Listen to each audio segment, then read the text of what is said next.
Video games are cool and all, but what about the big piece of plastic they go inside of? Anyone who's even the smallest bit aware of the video game collecting scene knows of some of the most evasive types of video game collectibles out there. I'm talking video games with a different color on the spine, there's controllers that were scalped to hell and back, and there's even video games that don't exist. But today, we're gonna talk about a type of collectible that's both expensive and rare: limited edition consoles.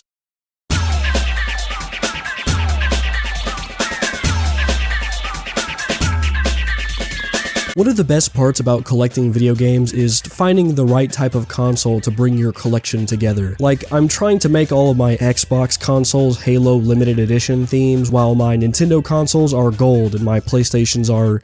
I haven't figured that part out yet. Suffice it to say, there are a lot of interesting limited edition consoles, but that got me thinking, which console has the best limited editions? I'm not talking rarity either, I'm not talking price or amount of limited editions manufactured, I'm talking in the most subjective way I possibly can. We're gonna take a look through several different video game eras and find out which has the absolute best limited edition consoles. And just as a disclaimer, I will be talking about some one-of-a-kind special edition consoles, but I'm largely going to keep this subject's focus on mass-produced products. So, you know, you're gonna learn very quickly that a lot of these limited edition consoles are these one-of-a-kind sweepstakes or German airbrushed PlayStation 1s, and if they're interesting, I'll talk about them, but they're largely not going to play a part in what I determine which console has the best limited editions. Believe it or not, the gaming industry didn't start with the PS5. There's a good handful of consoles that were released before even the Nintendo Entertainment Center hit store shelves, but for the sake of brevity and familiarity and existence, I'm gonna be starting this little adventure off with the PlayStation 1.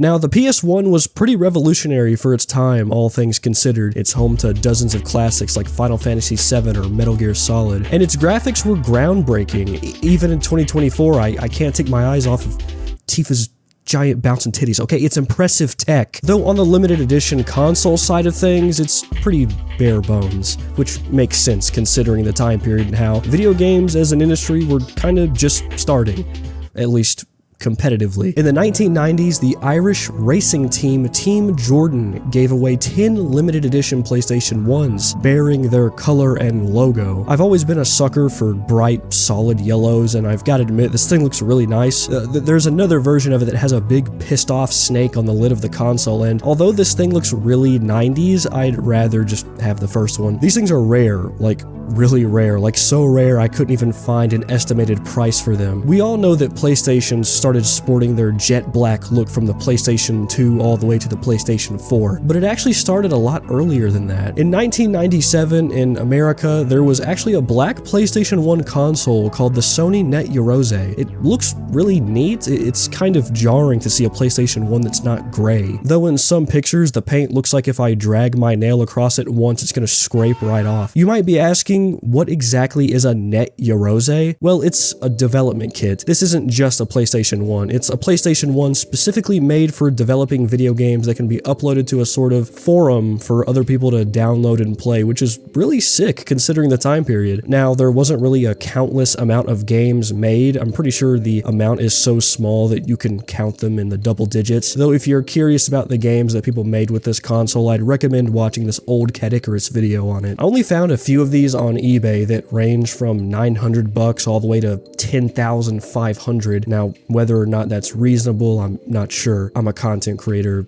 not a lawyer. There's a series of these really cool looking airbrushed PlayStation 1s, but they're just more of those one-of-a-kind sweepstakes type things, so I'm not really gonna do anything more than a quick mention. There's also these gold ones that were given to VIP game company employees as an invitation to E3, but yeah, that's pretty much it. The only real limited edition I'd give the PlayStation 1 credit for is the Net Yorose console, but even then, that wasn't necessarily created for popping in a copy of Final Fantasy VIII. It was to make Final Fantasy VIII. So I guess there really isn't a legitimate limited edition PlayStation 1. It's all just rare, only X amount made type deals. Though if anyone out there wants to give me this Wipeout Codemasters PS1 out of the kindness of their heart, I will definitely take that off of your hands.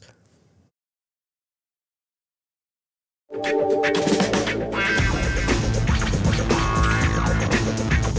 know who breaks the barriers. You know who stands out from the crowd. You know who everybody's after. You know the games of Nintendo 64. Get mad or get out.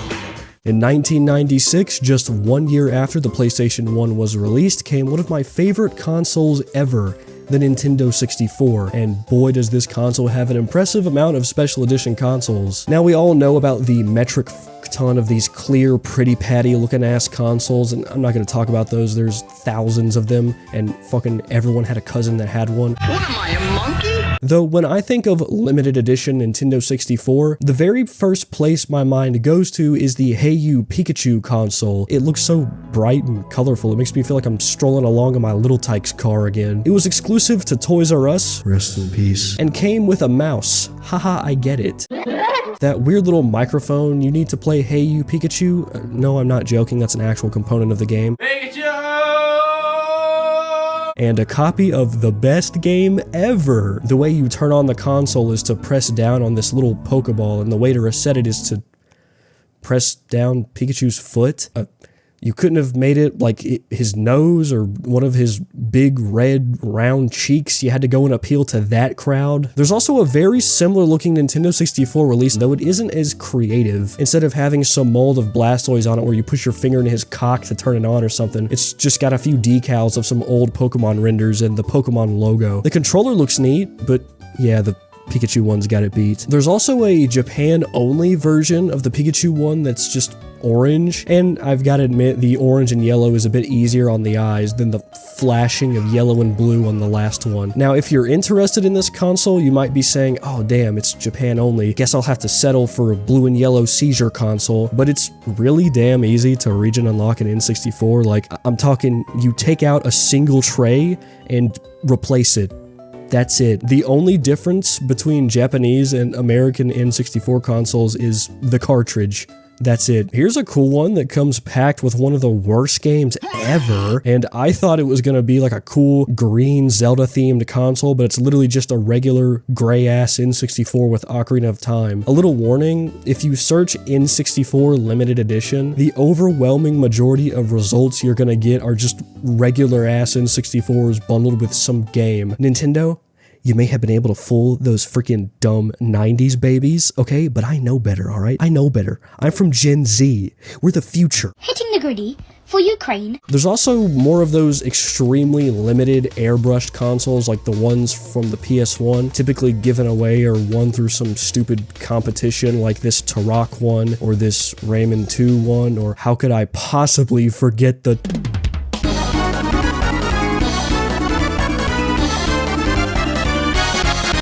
International Superstar Soccer #8. And here's the N64 console I personally want, this golden one. Up until the creation of this video, I thought that the gold N64 was Japan exclusive, and to be fair, this one is, but this one is not. The difference is that it comes with two controllers. What the f do you want from me? It was a limited edition console sold at Toys R Us, so once I own this thing, I'm gonna have a single item that exemplifies two separate time periods at once. The 90s, and Toys R Us. Even though I'm dead set on the gold Nintendo 64, this Donkey Kong 64 bundle looks pretty cool. It comes with Destiny 2, and this neon green-esque clear N64 looks really sharp. Green is my favorite color, specifically neon green, so naturally I gravitate towards this one, though I'm not really sure if this specific console is exclusive to this bundle, or if it's just essentially a repackaged green N64. I think it's just a repackaged N64. I don't have these two consoles sitting in front of me, so I can't really analyze them firsthand, so all I've got are these pictures. They look extremely similar, so I'm just gonna say they're the same thing, but one comes in a funny box. Hey, shit ass, stupid bitch. I'm not counting this towards the others, but you could get a fucking chrome N64. In the UK, there was a magazine called 64 Extreme where you could enter a sweepstakes to win a chrome colored 64. This thing looks fucking sick. If you went back to the Middle Ages with this thing, you'd probably get hanged for witchcraft. And also on this page, it just says there were various magazines where you could submit your N64 to get painted this color, which is just hilarious to me. It's not even a special shell or anything or something like that that's painted by an artist with his signature. It's just you send it in and they paint it. Just go to fucking Walmart and buy a can of chrome spray paint for $4 and do it yourself. And that's pretty much it for the Nintendo 64. There are a few smaller ones I could mention, like the 64 DD bundles or other lame console bundles. But as for the interesting stuff, or the stuff that'll actually count towards determining which console had the best limited editions, that's it.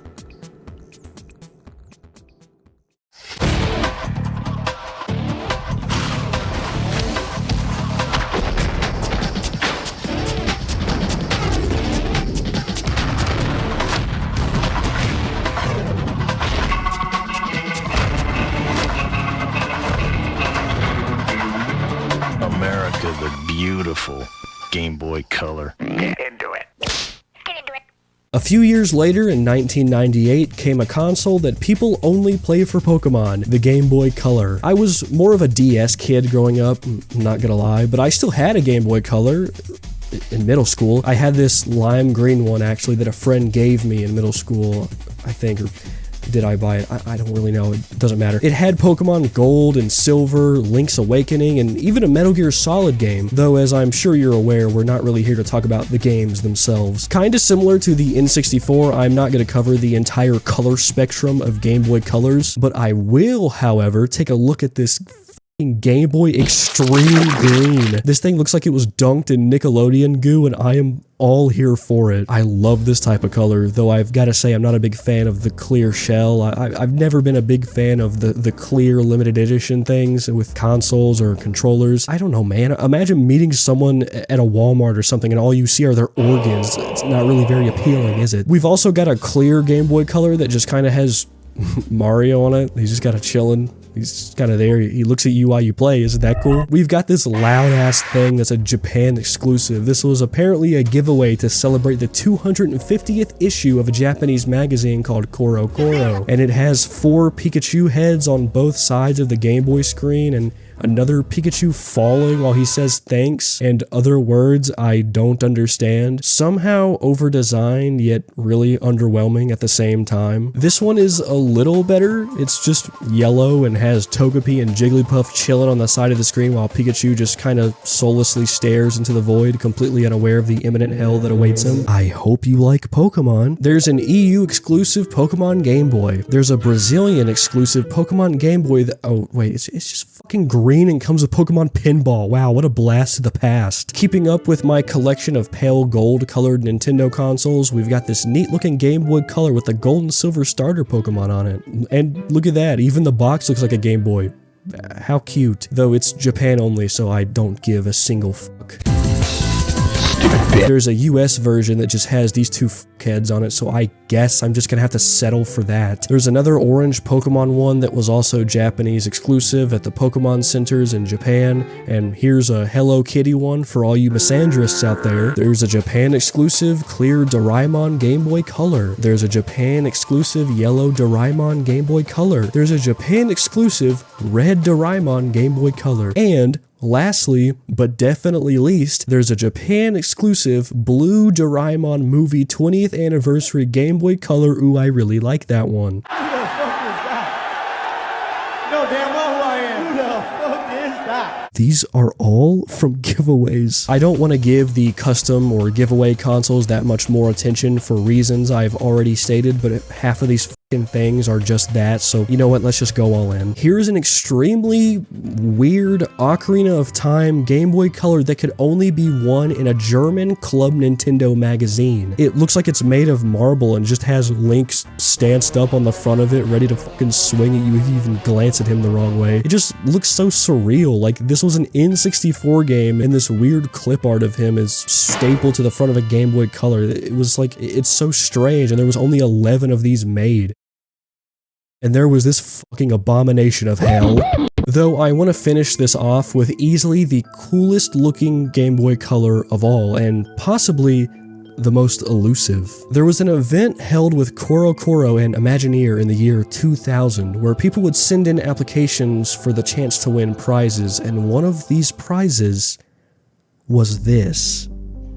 As far as I can tell, and as much as I researched, no real-life image of this console even exists. Only this one, right here, that you're looking at right now, and this isn't even a picture of the console, it's a picture of the console illustrated in a magazine page. I am a sucker for galaxy and cosmic patterns, so this thing just speaks to me. There's supposedly only 6 in existence, though considering the horrific lack of evidence that even one exists, we'll never truly know until someone finds one in the attic of some random decrepit grandma and posts a picture of it. Unfortunately, the Game Boy Color doesn't really have a lot to choose from, if you're American at least, or if you're just trying to get a limited edition console without participating in some sort of stupid competition or reading some defunct magazine. And even with the consoles that are to choose from, they just don't look very pleasing. I get it. It was the beginning of an era. There's a lot of experimentation and bad ideas, but yeah, they're just not very good. Oh well. On to the next console.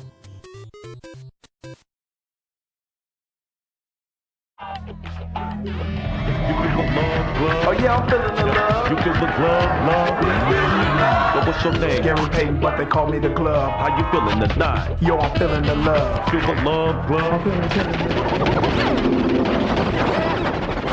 Sonic! Yo, Sonic! Man, stay off the light speed. My bad. Have you ever seen a Dreamcast that isn't white? Yeah, me neither, so this is gonna be pretty interesting. I feel like the Dreamcast is really underrated. It's got an aesthetic I really like. It's got this cloudy, reflective textures and bright blue skies, glistening oceans, and horrible English voice acting. Years ago, I was Chinese. It's got a lot of classic games. Shenmue, Sonic Adventure, Jet Set Radio. I just don't feel like it gets as much credit as the PS2 or the N64, though maybe that's rightfully so. Watch out! You're gonna crash! Ah! Hey, you know how the Game Boy Color was majority sweepstakes limited editions? It gets so much worse. There is not one single worthwhile American Dreamcast I found in my research. Not one. Yeah, there's the, oh, this console comes with a game here and there, but it is pretty much all one-of-a-kind sweepstakes or just fucking Japan exclusive. I found this cool Resident Evil Code Veronica Dreamcast. Very Dreamcast of you. Germany magazine giveaway, you fucking know the drill. Here is a very cool Jet Set Radio giveaway console, and I'm starting to realize that the airbrushed giveaway magazine scene is really big in Germany. Like, almost all of them thus far have been from Germany. And here's a Rage 2 Dreamcast? You mean like the game that was released in it's on a console from... So back in May of 2019, Bethesda held a giveaway for a custom Dreamcast with the Rage 2 logo on it, and apparently it actually plays #Rage 2. It's unfortunately not an actual Dreamcast, it's just a PC with the shell of a Dreamcast that's valued at $590, so I guess, yeah, it could technically run Rage 2, just like I'm sure this PC can be a coaster or fit in my ass. Like, yeah, I'm sure it can do that, but I don't think it was meant to do that. So apparently there was one single sole American limited edition Dreamcast called the Sports Pack. It's just black with a little logo that comes with NFL and NBA 2K. Is this really a limited edition console? I feel like this is just like the Xbox 360 launching with a white and a black, or the PS3 Slim having a black and a red and a white. Like, yeah, I guess it's not the base color, but I can't really say I'm clamoring to have this sitting next to my other consoles. Here's an interesting one called the Dreamcast Swatch. Now you're probably wondering, is a Swatch some shitty named monster from a Harry Potter book? No, actually it's not. Swatch is apparently a watch company based in Switzerland, and at the beginning of the year 2000 they partnered with Sega in an effort to make some type of online universe, like some type of metaverse before metaverse, or online video games that could connect to a watch and reflect that time zone along with each other. And there was something about wanting to get rid of time zones and make one universal time. I don't know, man. Researching this thing was very strange. So this watch, with connectivity to a Dreamcast and also the internet, would be used to connect to these little connection points installed in cinemas and museums and all other sorts of areas. So I think it's like some sort of debit card, maybe? Oh, by the way, this is a display console, little to nothing is known of its whereabouts. Here's a Japan exclusive gold one, which is cool. On the flip side, here's a silver one that was given away in a sweepstakes event. Yes, also Japan exclusive. Here's a Hello Kitty one for all you psychopaths. And lastly, here's another Code Veronica Dreamcast that's clear red and comes with all sorts of fun stuff. I haven't played a Resident Evil game yet, so I'm gonna withhold any potentially offensive comments. But yeah, we're still in the 90s. Pretty underwhelming, but I think it's about to get better. Product's not yet rated. Rated E for everyone, or T for teens.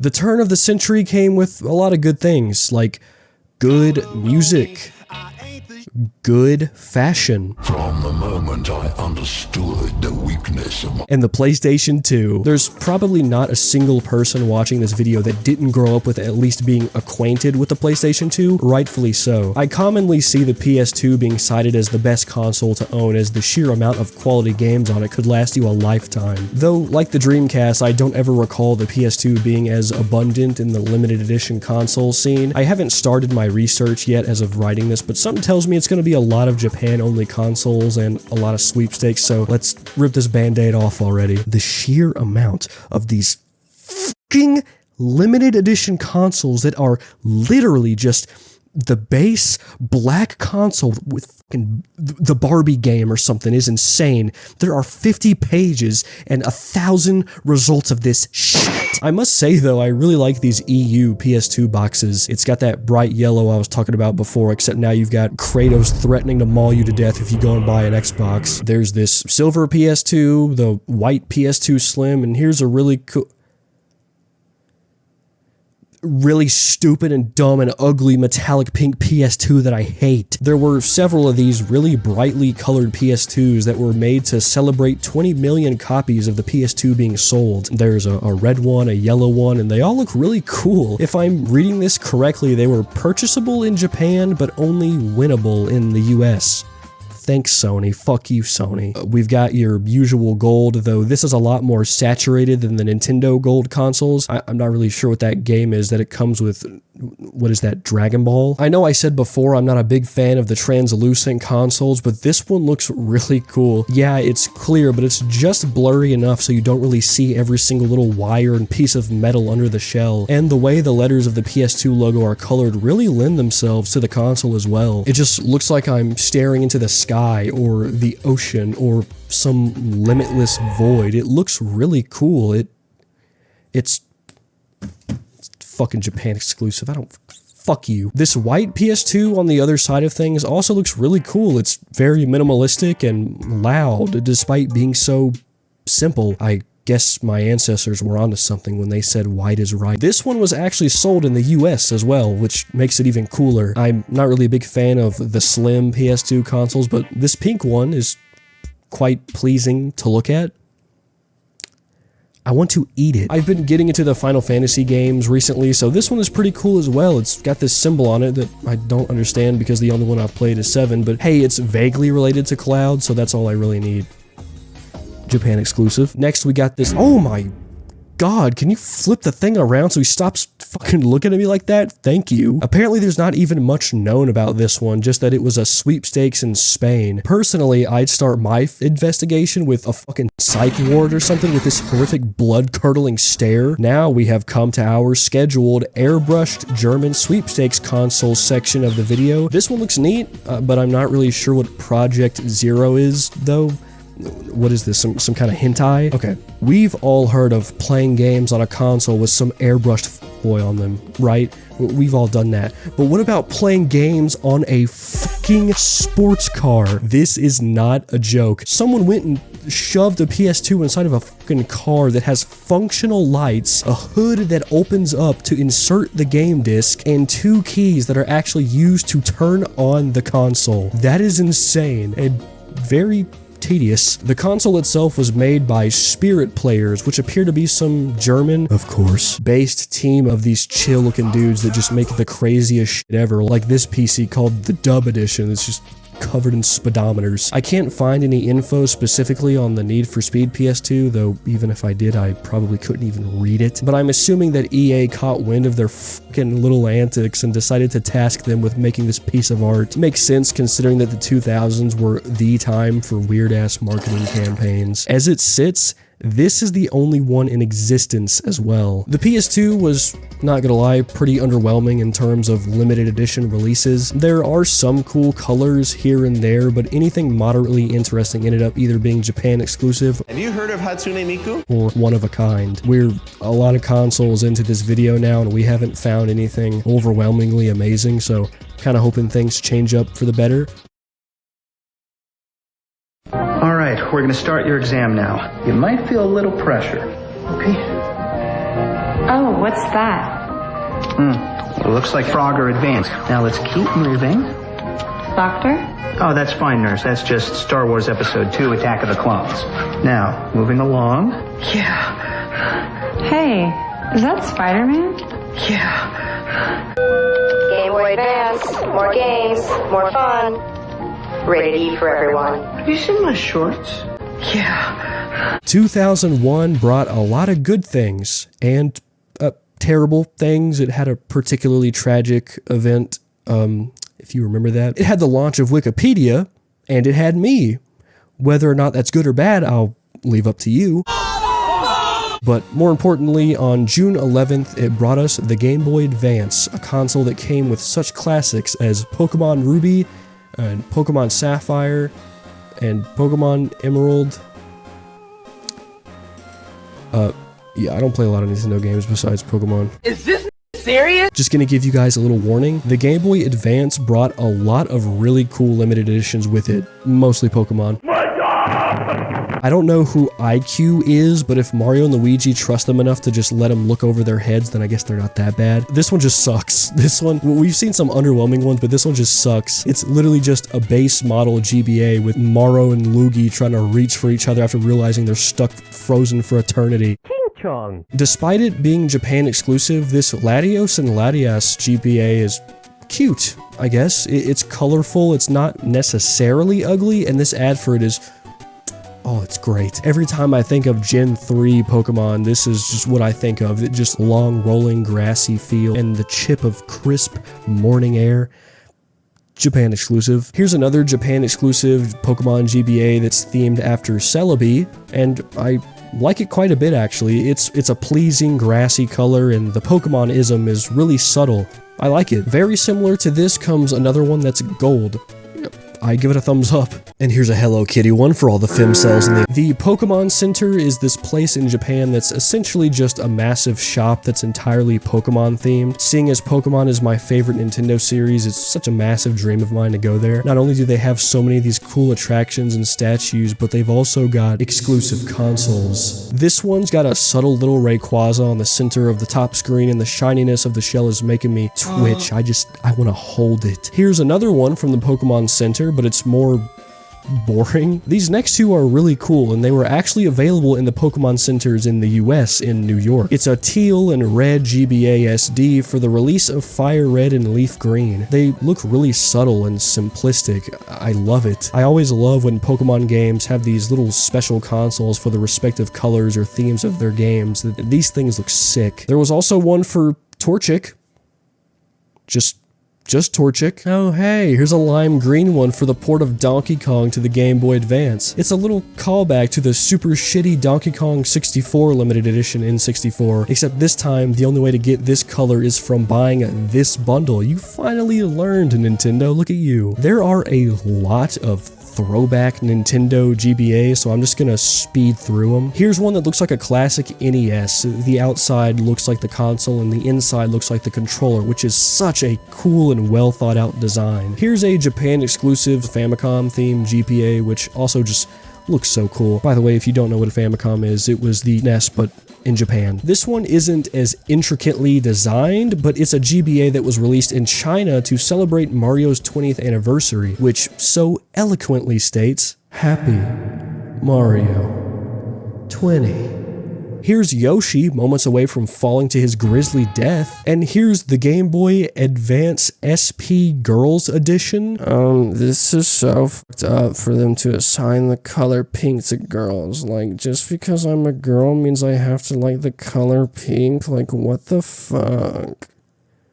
2 tickets to Barbie, please. Okay, no, but seriously, this is such an uninteresting GBA. Like, I don't know, throw some flowers or a tampon on it or something. It's literally just pink and nothing else. On the boys' side of things, we got this tribal tattoo GBA. Couldn't get more 2000s than that. And with that comes this goofy ass ad of Mario. It's a funny little Mario render with a tiny little tribal tattoo PNG slapped onto his upper arm while he just fucking turns around and looks at you like, yeah, what the fuck you gonna do about it? There was some campaign that ran in Japan that celebrated the release of Donkey Konga 2. Is that a typo? And the winning prize is this bright yellow Game Boy. Me likey. And it also came with this.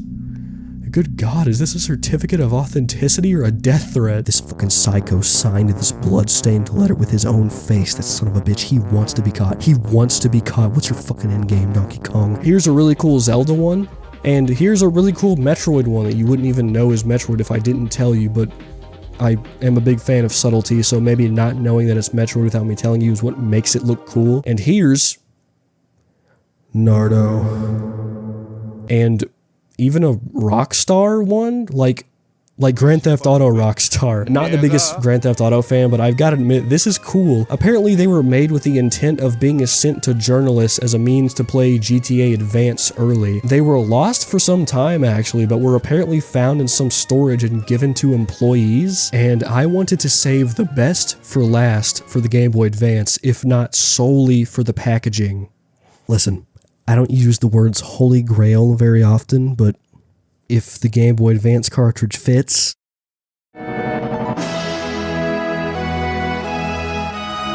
Unfortunately, these only came out in the EU, but they look really fucking cool. They remind me of those big-ass packs of Pokemon cards that come with a lunchbox or some giant, useless card. Everything about this in the packaging just screams early childhood, and I fucking love it. They each come with a copy of their respective versions of Pokemon, a special edition GBA with the respective Pokemon from that respective Pokemon version, and they look really damn sleek, by the way. And this little pouch that holds the Game Boy with the Pokemon from the respective version on it, you get the drill. Just the way the packaging looks alone is so damn cool. Like, I want to see these hanging up on my bedroom wall or something. It really isn't helping my bias that, like I've said before, Gen 3 was my absolute favorite, and this is just appealing really hard to my hyper nostalgic feelings towards Ruby and Sapphire. But yeah, I thought this was really cool and really expensive. And that's pretty much it for the Game Boy Advance. Certainly the best so far, but as you'll come to see, it's not going to be the best for long. Citizens of the world, we are in deep doo-doo. Aliens. There's a lot of them, and they're meanies. As peace-loving humans, we must take up arms. And by arms, I mean guns. United, we will form a giant can opener. And we will open a giant can of... Halo Combat Evolved.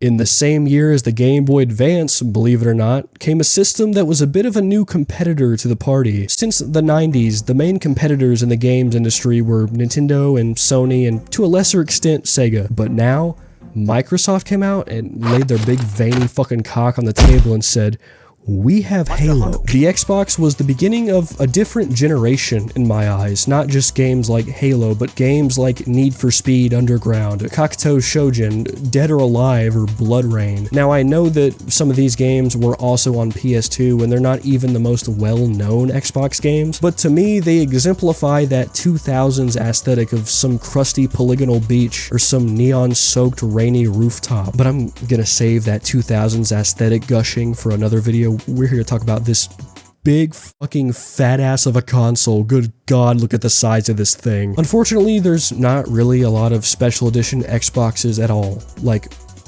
at all. I think we'll start off with the most well-known one, which is this clear green Xbox that came with Halo Combat Evolved. This console is kinda an enigma to me, not because it's particularly elusive or has some strange backstory, but because every single time I've heard a story about this, it's always that someone related to the person telling the story had one of these. It's always like, yeah, I had a cousin or this friend that had the Halo Xbox, but it's never a story that begins with them owning it. You all know I'm not a big fan of the clear console look, but since it's the only limited edition Halo console, I guess I gotta add it to my list. Even the controller has a little thing in the middle that says Halo, which is cool. I watched this video by Jacob R where he reviews a Halo Xbox he got off of eBay, and this controller doesn't have the Halo logo on it though, so I don't really know what that's about. Microsoft probably just released a separate clear green console and that's what this guy got, but anyway. First, there came Crystal Meth, then Crystal Pepsi, then the Purple Crystal, and now there's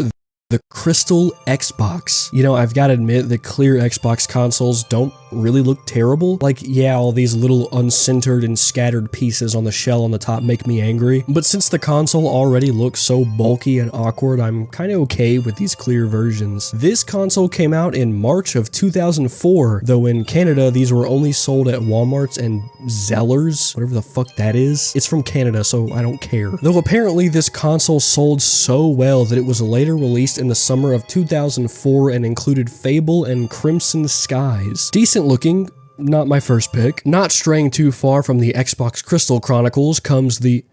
Why does every console have a Hello Kitty edition? This was apparently a console that was only obtainable by purchasing a TV from a specific retailer. I did some research in an attempt to find what this retailer even was, but couldn't come up with anything. Some people said it was in South Korea, some said it was in Singapore, some people said it was from buying a specific Samsung TV, but I couldn't really find any reliable sources, so this one is kind of a mystery. I'm pretty sure this is just a Crystal Xbox with a sticker on it, so I'm not really in any rush to unravel this mystery. Keeping up with the themes of mystery, let's introduce another limited edition Xbox that you may not have even heard of. We all know of the translucent green Halo Xbox. Everyone's seen it. We all know it. I just talked about it. If you're telling me you don't know about it, you're lying, okay? But have you ever heard of a translucent orange Xbox? In 2015, a YouTuber by the name of Metal Jesus Rocks posted a video where a friend of his tells of how he found this translucent orange classic Xbox at some random yard sale. His friend contacted another friend who posted about this strange, never before seen Xbox on some old forum, and they were contacted by a Microsoft employee who was directly involved with this limited edition console stuff. He explains that he essentially just made this console for himself. He saw the orange translucent console and liked Halo, so he just slapped the Halo logo on it, made it, took it home, and called it a day, thus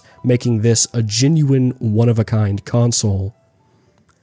And then in 2020, someone who had a dad that worked at Microsoft found one in his fucking attic. Yeah, that kid you met on Xbox Live that said his dad worked at Microsoft, this is him, buddy. There was also one in 2019 that was spotted on eBay that ended up being sold for around $20,000, but that one isn't as interesting. According to the story of the Microsoft employee from earlier, he said that this was all a part of some little prototype thing. These were never meant to officially be released, but unless these are fake, there could potentially be a few more out there in the wild from people that just wanted to make a custom little console that could turn out to be the holy grail of Xbox console collecting. Mountain Dew. There's a similar holy grail that comes in the form of a lime green Mountain Dew Xbox. It looks like it's made of Laffy Taffy. Of course, it was in a sweepstakes, similar to the Mountain Dew sweepstakes from a few months ago in 2023, where you just buy products, enter in codes, and get points and get prizes. And this thing was one of them. I've gotta admit, I'm in the 2% of people that aren't really a big fan of how this looks, but at least there were 5,100 of them made, so the chances of coming across this are exponentially higher than the last one. How about we talk about limited edition Xboxes that are, you know, actually feasibly attainable? This is a Dead or Alive Ultimate Xbox that's similar to the Halo one, except it's blue. I like it. I like the box. I like the controller. I like the... Oh, it's Japan exclusive. Next. Well, this is the Kasami blue body pillow. You could have all kinds of fun with it. There was a Canadian version of this exact console, except it doesn't say Dead or Alive or have Kasumi's big ass titties jiggling all over the box, so what even's the fucking point? Here's a white one that was given out only to EA employees, which looks neat, and for all the virgins out there, here's a Playboy one signed by Penelope Jimenez. Who the fuck is Penelope Jimenez? No, like, seriously, I searched her name. I thought she was like some CEO or some person that did something really cool, or like maybe an activist or something, but she's just hot, and that's pretty much it. Oh, this was only in Australia. That explains it.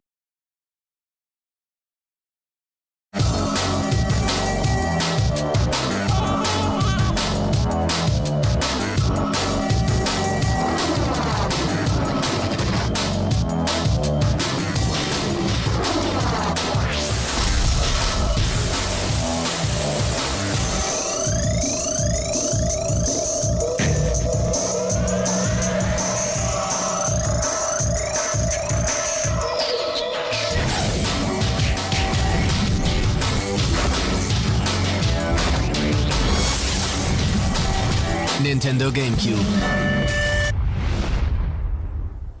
The original Xbox was a big part of my childhood, but another console that was a massive part of my childhood is the GameCube. It's minimalist, it's small, it's capable of surviving a nuclear blast. Mario Kart Double Dash, Resident Evil 4, Shadow the Hedgehog. Black creatures. Hey, so retrospective mayor in here. The GameCube hates Americans. Every single GameCube I'm about to show you is 100% Japan exclusive. In terms of American limited editions, Americans had fucking nothing. The most we had were these stupid little interchangeable circles on the lid of the GameCube. And no, I'm not counting GameCube, but it's orange now as a limited edition. I think we all know which console is going to be at the very bottom of this list of best limited editions. Here's a GameCube that was the Final Fantasy Crystal Chronicles edition. It looks white, but I think the draw of it is that it looks like a pearl. I could be wrong about that, but if I'm not, then that's a really cool idea that people need to do more. I'd say something about Crystal Chronicles, but I've only got like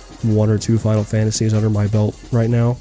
Saving that for a later video as well. This one looks pretty cool. It's a Gundam Char GameCube. I don't know what a Gundam or a Char is, but this console looks cool. The top is a bright red and the bottom is a dark red, and look at that, it even comes with a Transformer figure. How sweet. Kind of reminds me of that pre-order for Jedi Fallen Order that came with a Purge Trooper, but also kind of not at all. Tales of Symphonia?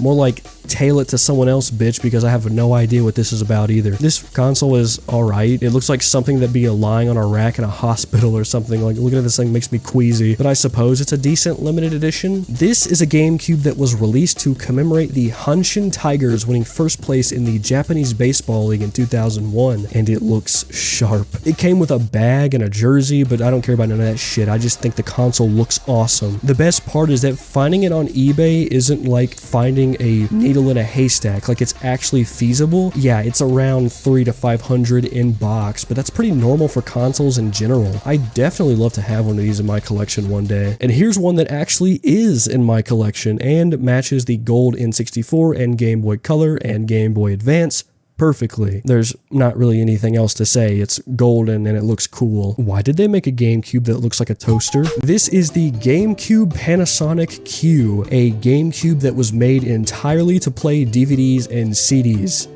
You know, that thing that Xboxes and PS2s could just do. I really don't know if this thing is a beautiful example of the old vision of what the future would look like or something that needs to be beaten until it's blue. I love the chrome and all of the little blue LEDs all over this thing, but it just looks so damn over-designed, which I guess goes hand in hand with something that plays DVDs, but I don't understand why it isn't something that was just, you know, built in or something you could add on. I would say that maybe it's because they didn't want the GameCube to not be a cube, which it's not a cube anyway, but the PS2 Slim is literally as big as my cock and that thing plays DVDs just fine. I was really hoping there'd be a lot of good special edition GameCubes because I just feel like something as simple as that is ripe. It's there for the taking, but good God was I sorely mistaken. It sucks that such a nostalgic console has to be such a letdown in that category. Pokemon Diamond and Pokemon Pearl were just the beginning.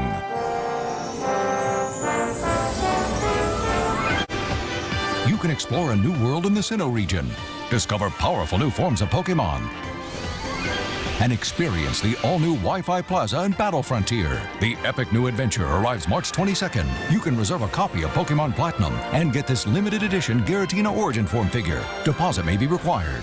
Pokemon Platinum, rated E for everyone. Shitty graphics, crusty music, fruitager, arrow. These are the things I'd use to describe the Nintendo DS. Pokemon Platinum, Pokemon Heart Gold, Pokemon Soul Silver. I don't care about the rest. The ability to play GBA games. You mean to tell me my Pokemon playing console can play old Pokemon too? Sign me up. This console is at the heart of every childhood of the face of the earth. Everyone had one. Everyone was slamming into each other with green shells on the way home after school, okay? There wasn't a place you could go where someone didn't have a DS. At first, I thought that the DS would be the first true console that has amazing and insane limited editions, but after looking through all of them, I'd say it's a pretty underwhelming endeavor. So let's start off with this work of ugh.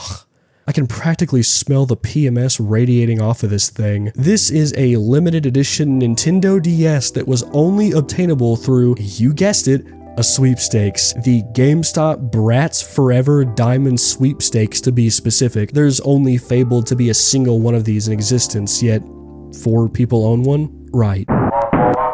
This is the DSi Zone Box, and no, it's not a prop from some old Star Trek TV show. It's a single-screen DSi, specifically made to download ROMs from Nintendo servers. I think the purpose of this thing is to act as a sort of router that would be put in stores. Like, okay, once upon a time, to download certain updates for Game Boy or DS games, you'd have to stroll on down to your local GameStop or Toys R Us and plug something into your system at this weird station. So to cut back on the cost of that entire station, they made this thing, which would wirelessly connect to any DS within its radius, and then the updates and whatnot would be downloaded.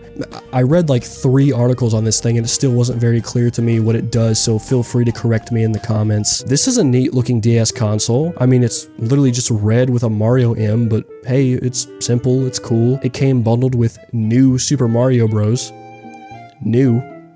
Released in 2008. This is a Grand Theft Auto Chinatown Wars DS and was only available in the Nintendo World Store in New York in 2009. I never played this game, and to be honest, I don't really care to, but I like the artwork on these systems. The one with this woman, to be specific, at least she's got the decency to point her gun somewhere else besides directly at my fucking face. Jesus Christ. Everyone else in your school class probably had pretty pink DSs. Maybe someone had a beat up classic silver one. But if I connected to Mario Kart DS with the kid holding this thing, let's just say I'm gonna let him win, because if I don't, he's turning our classroom into a war zone. Apparently some of these were given out at a launch party in 2009, which is cool. All we get now at launch parties are crummy posters and body odor. Take a look at this fucking crack machine. It was released during a promotion for a game called Locke's Quest. Naturally, it was only available through a giveaway, but what makes it cool is that on the website for this game, there was a flash game you could play, and those with the highest scores would be awarded with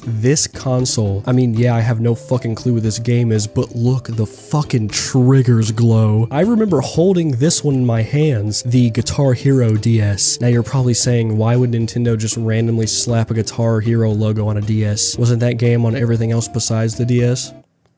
I wish that was the case. I remember my dad used to work at a GameStop when I was younger, and when I'd go there with him after school, I'd sometimes play the Guitar Hero game on the DS with one of the display consoles. I don't remember it being anywhere close to as fun as the actual Guitar Hero, but oh yeah, we're talking about the console. I don't know, man, it's underwhelming. This game is the pinnacle of the 2000s, so they could have gotten away with a much more wacky looking console. We've had GameCubes that look like toasters from 2090 and Game Boys covered in tribal tattoos, okay? You could have at least slapped that one goth bitch from the game on here and called it a day. I hope you like Pokemon. This is the 2008 Pokemon Championship DS. There were only 112 made, as far as we know, and they were given out to winners of the Pokemon Championship in Florida, and two different versions exist. One for the regular Pokemon Championship and one for the card game. It's a decent looking system. It's got a very vibrant color that is quite catching, and you got a little Pikachu running from an explosion, but I much prefer the one from 2009. It's a bright blue with a white bottom, and it's got a soothing little drawing of several different Pokemon flying through the sea. I absolutely love Pokemon artwork that depicts environments and just shows Pokemon just kind of chilling and fucking around, because it feels a lot more immersive to me in this Pokemon universe, which is the universe I would want to live in the most, so it just really appeals to me. Plus there's a little bit more to it than just Pokemon World Championship Pikachu. This one looks sick. It's a glossy black with Palkia and Dialga, and it just looks so fucking sleek. In Japan, you could just straight up buy this console at a Japanese Pokemon Center, but in the US, it came with a matching carrying case and an episode of Pokemon Mystery Dungeon. Yeah. Being able to pull up your phone and watch the newest episode of Squid Game wasn't always as common as it is now. People were watching TV on their fucking Nintendo DS. I was never really a big fan of Pokemon Black and White, but good lord, these consoles are awesome. Nothing too crazy to them. These were just two special DSIs that came bundled with either Pokemon Black or Pokemon White. The Pokemon games with the most confusing titles to this day. One is Black and one is White, and they both have extremely subtle designs of Zekrom and Reshiram on the tops, along with this really cool lettering of the respective Pokemon version. I like the Black version better just because I can actually see the design, like, the fuck even is that? But it also looks like one of those materials that gets smudged and covered in fingerprints extremely easily, so I guess I'm not really sure which one I want more. Still though, the design of these things are immaculate. Things don't really get much more interesting on the Japanese side of things. There's a lime green DSi, which looks really cool. Also, of course, my favorite color is Japan exclusive. Here's a limited edition DS of the anime Bleach. Some of you guys might like this one, but I'm not really into race play, sorry. And then there's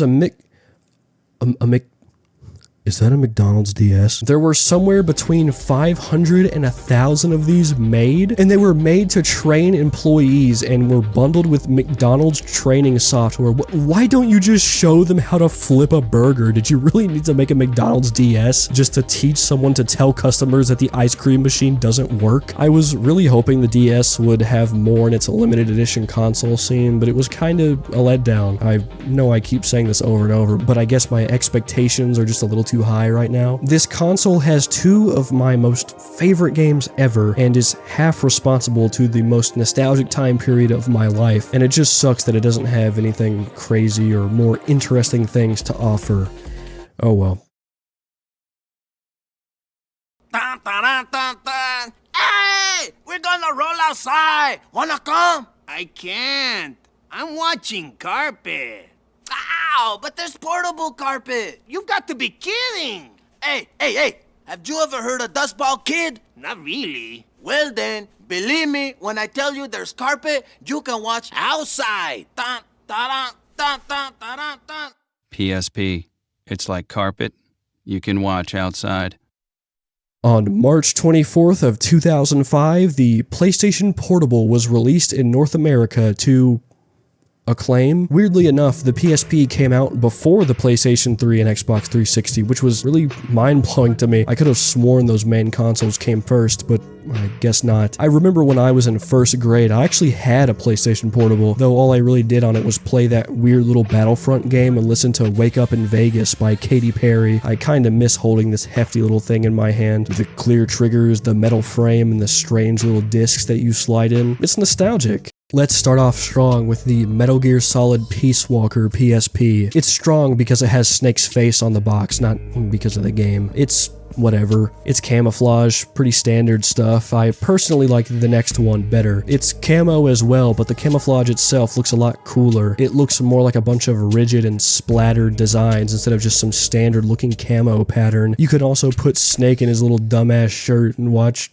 2012. Next is the God of War Chains of Olympus console, which is just a simple bright red with Kratos' scary ass face staring at anyone that looks in your direction, but like the Metal Gear one, the next one is cooler. It's black with a bunch of red accents like the triggers, the buttons, and even the text on the console. It looks neat, if a bit simple, and it came with Kick-Ass. What is up with these random movies being included with these? You could have included 300 or Over the Hedge or something, and this is what you include? Why? Just as a little disclaimer, there's a lot of PSPs that are just white console with simple silhouette pattern that are also Japan exclusive, so I'm not really going to cover a lot of those unless they particularly catch my eye. Like, look at this Gundam one. What the fuck am I even looking at? This one's white and has Darth Vader's face on it.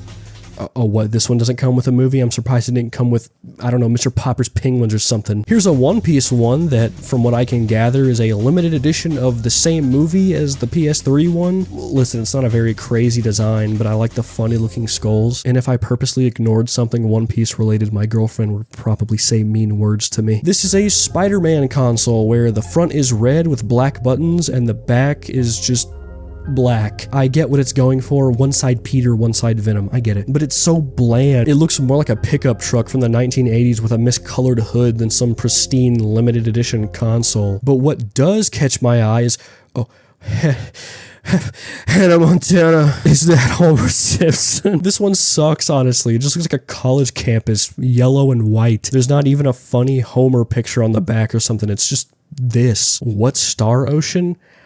I don't know, but I want to eat this console. Here's the Monster Hunter one. Nothing special. Let's finish off the PSPs with my two favorites. Here's a Final Fantasy Crisis Core PSP. I didn't say it was good, I said it was my favorite. The front of it is just silver, nothing special, but on the back, we've got a Final Fantasy VII 10th anniversary logo on one side, and on the other side, a cool little drawing of Cloud, Zack, and Sephiroth. Poor Zack can't even be on the front on his own console. Also, the box it comes in looks like a shoebox. Apparently, Dissidia is a Final Fantasy game. I didn't even know that, but its limited edition console looks amazing. Don't look at the back. I'm a really big fan of this intricate, thin line illustration going along the frame of the console. It reminds me of some early 2000s tattoo or a bunch of ink splatters. And even though I have no fucking clue what this is trying to illustrate, it looks really cool. Not horrible. Not horrible at all, especially for the console I almost forgot to include in this video, but it was still just kinda underwhelming. I wasn't the biggest fan of the PSP in the first place, but even the most hardcore PSP enthusiasts can agree that the choices here are very limited. Buy a mini fridge for college, get a free ice tray. Or buy a PC for college, get a free Xbox 360.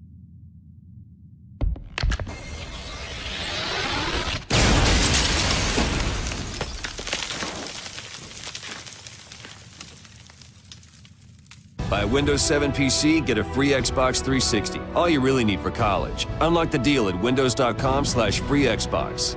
Oh boy, where do I even start with this console? So many afternoons I'd spend after getting home from school, the windows pulled up to let in that crisp late 2000s fall breeze, while the sounds of battle rifle gunfire and screaming grunts blare from the Sanyo flat screen TV. Even though I have an extreme fondness for the N64 and classic Xbox, The majority of my gaming experience as a kid was spent on this big guy. Tron Evolution, Halo Reach, Minecraft, all those weird-ass third-party Xbox Live arcade games where you'd play as your avatar, and of course, how could I possibly forget? Wow, who would have thought? Halo 3. Now, the 360 did special edition consoles in a strange way. With the base level Xbox 360, limited editions didn't really exist. Like, yeah, there are the usual sweepstakes and giveaway suspects, but I'm gonna keep those to an absolute minimum here. But that reason is because the 360 had interchangeable faceplates. I guess they sacrificed the bigger variety in consoles in favor of something more customizable, but in hindsight, they missed out on what could have been a lot of interesting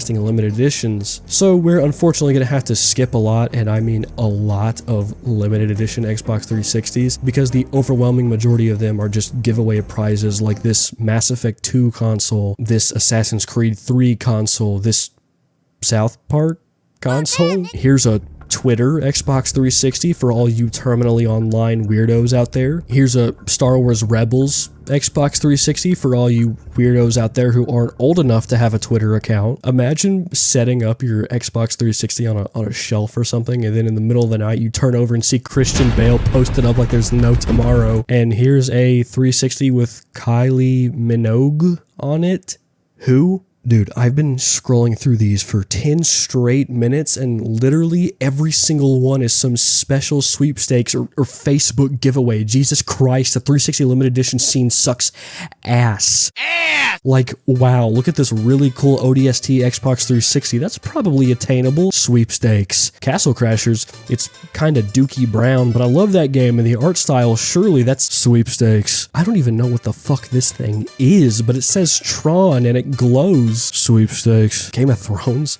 Oh, maybe this is the box that Theon's cock is in. Sweepstakes. Also won as a prize in Microsoft's Swagfest contest. So because literally almost every single limited edition 360 is only attainable through some old defunct sweepstakes or some stupid hyper limited contest prize, we're only left with 8 limited edition consoles that I could find that are actually purchasable off of store shelves. And I'm gonna take a guess and say that they're consoles we are all familiar with. First, we have the Star Wars Kinect Xbox 360 that comes with a white Xbox Kinect and Star Wars Kinect, 2 games that just were not good.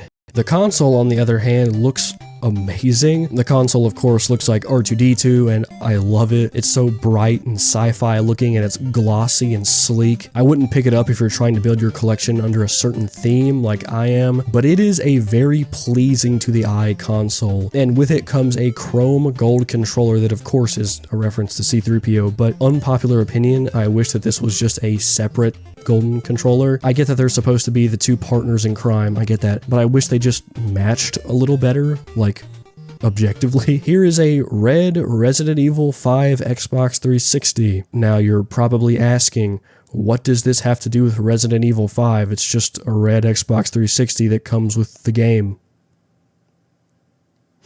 The Gears of War 3 Xbox 360. I remember when I was young, my dad had this one, and it looks sick. Like, these pictures don't do it justice. Even if you didn't necessarily like Gears of War, it had a really cool looking design. I played Gears 1 through 5 last year, and as someone that only really enjoyed 3 and some of 5, I'd be more than happy to have this thing in my collection. It came with this sick controller and makes Gears of War noises when you turn it on or open the tray. It's relatively easy to find too, and isn't an entire bank loan worth of money to buy. So this one gets a good rap from me, both for its design and how easy it is to get. Modern Warfare 2 was a big part of my childhood. Really controversial words there, I know. So I was pretty surprised to see that there was a limited edition Modern Warfare 2 360, and it's of the base model 360, which makes it even more interesting, considering that almost all of the special edition Xbox 360s are the slim model, I guess I should call them. It's nothing crazy, it's just a black console with a 2 and a gray line going across it. I think the non-glossy black is kind of refreshing too, and if you're buying the console alone, you're only looking at about $100. I don't even think the controllers that come with this are special, so it's not like you'd be missing out on anything that much. Very soon after, there was a Modern Warfare 3 Xbox 360 that has similar fanfare from me, though I still think this looks a lot cooler than the Modern Warfare 2 one. It has more of a design that isn't too much, and it's silver and has all these dirt specks all over it, along with a controller that's actually special. eBay tells a similar story to the last few consoles where it's pretty easy to find an affordable MW3 360, though they seem to just be a tad more expensive. Now, let's get to the best ones.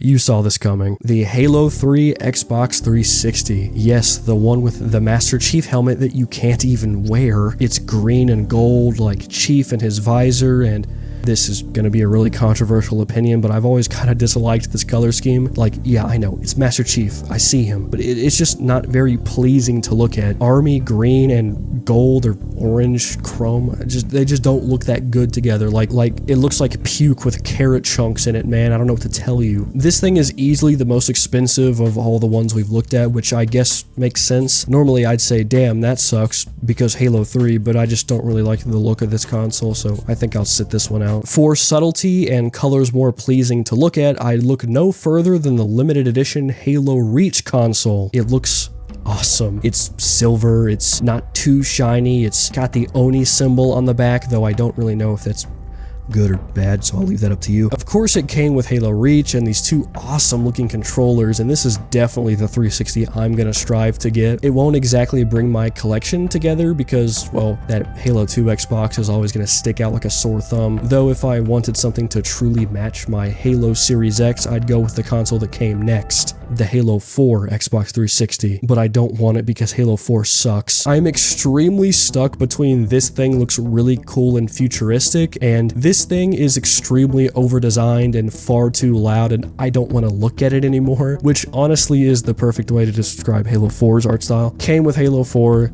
these two neat-looking controllers, not really much else I can say. It's alright, I guess. You could certainly do a lot worse. I remember seeing one of these in a display case at a local GameStop for like fucking 5 years, and honestly, it looks a lot cooler in person. So yeah, the 360 didn't really have a lot of limited editions, unfortunately, which I was not expecting, but the ones it did have were really neat and also really common, which that doesn't sound good, but that is good. Some of the main factors I'm looking at when it's coming to judging which console has the best limited editions is not only the amount of them, but the design of them, how easy they are to find, how affordable they are. I know that a big point of collecting is having rare, expensive items, but that's only cool if you already have it. Affordability is definitely one of the biggest factors in considering what I'm doing here. So I think that despite the very small collection, you can't really go wrong with choosing a limited edition Xbox 360.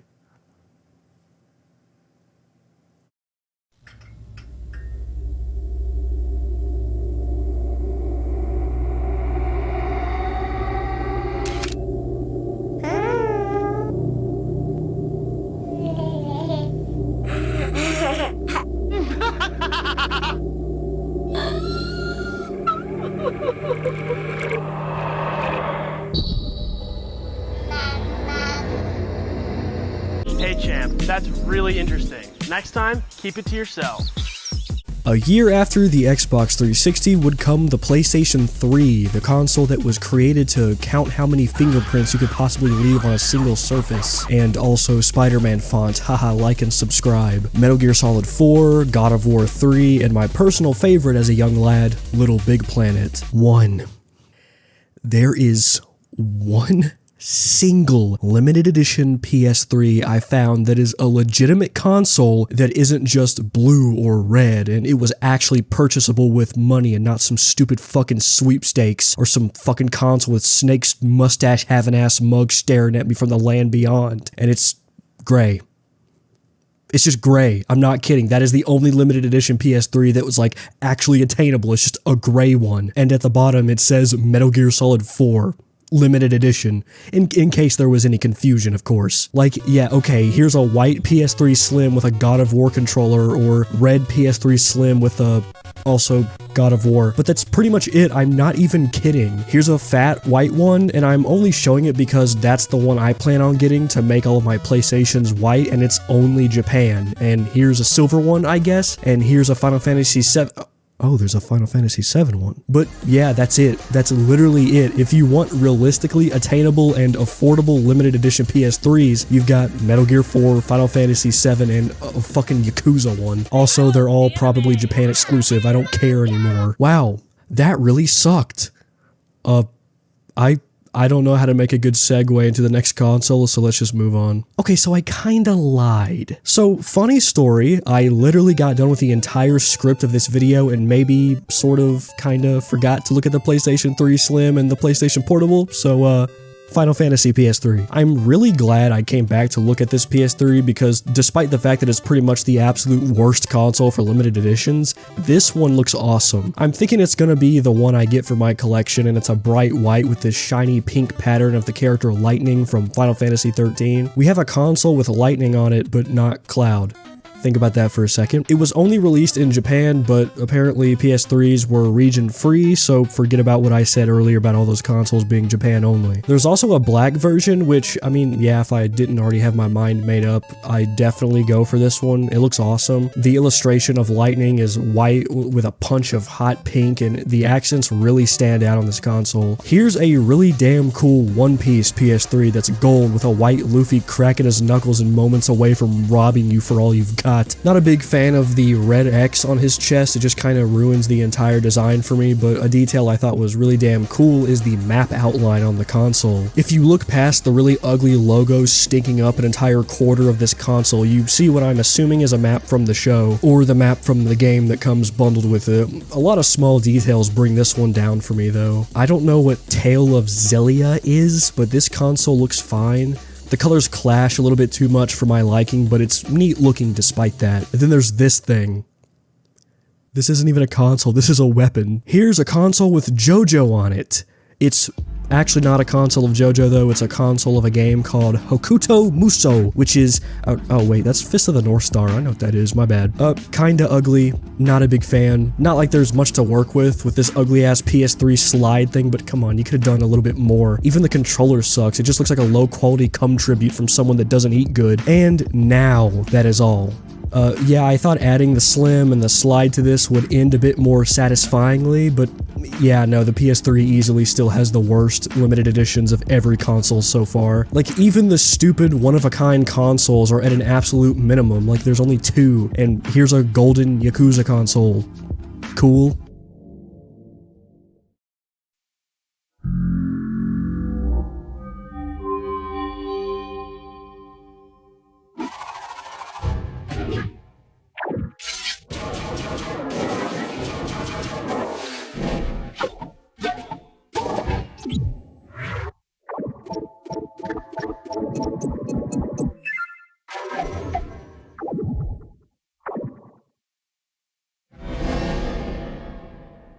The same year as the PS3, we got the Nintendo Wii, which is either the most amazing console ever or a cheap, shitty gimmick console, depending on who you ask, really. A digital store to buy Nintendo 64 games, GameCube plugins, Twilight Princess, Mario Galaxy, the ugliest Super Smash Bros. Game, a ping pong game licensed by Rockstar.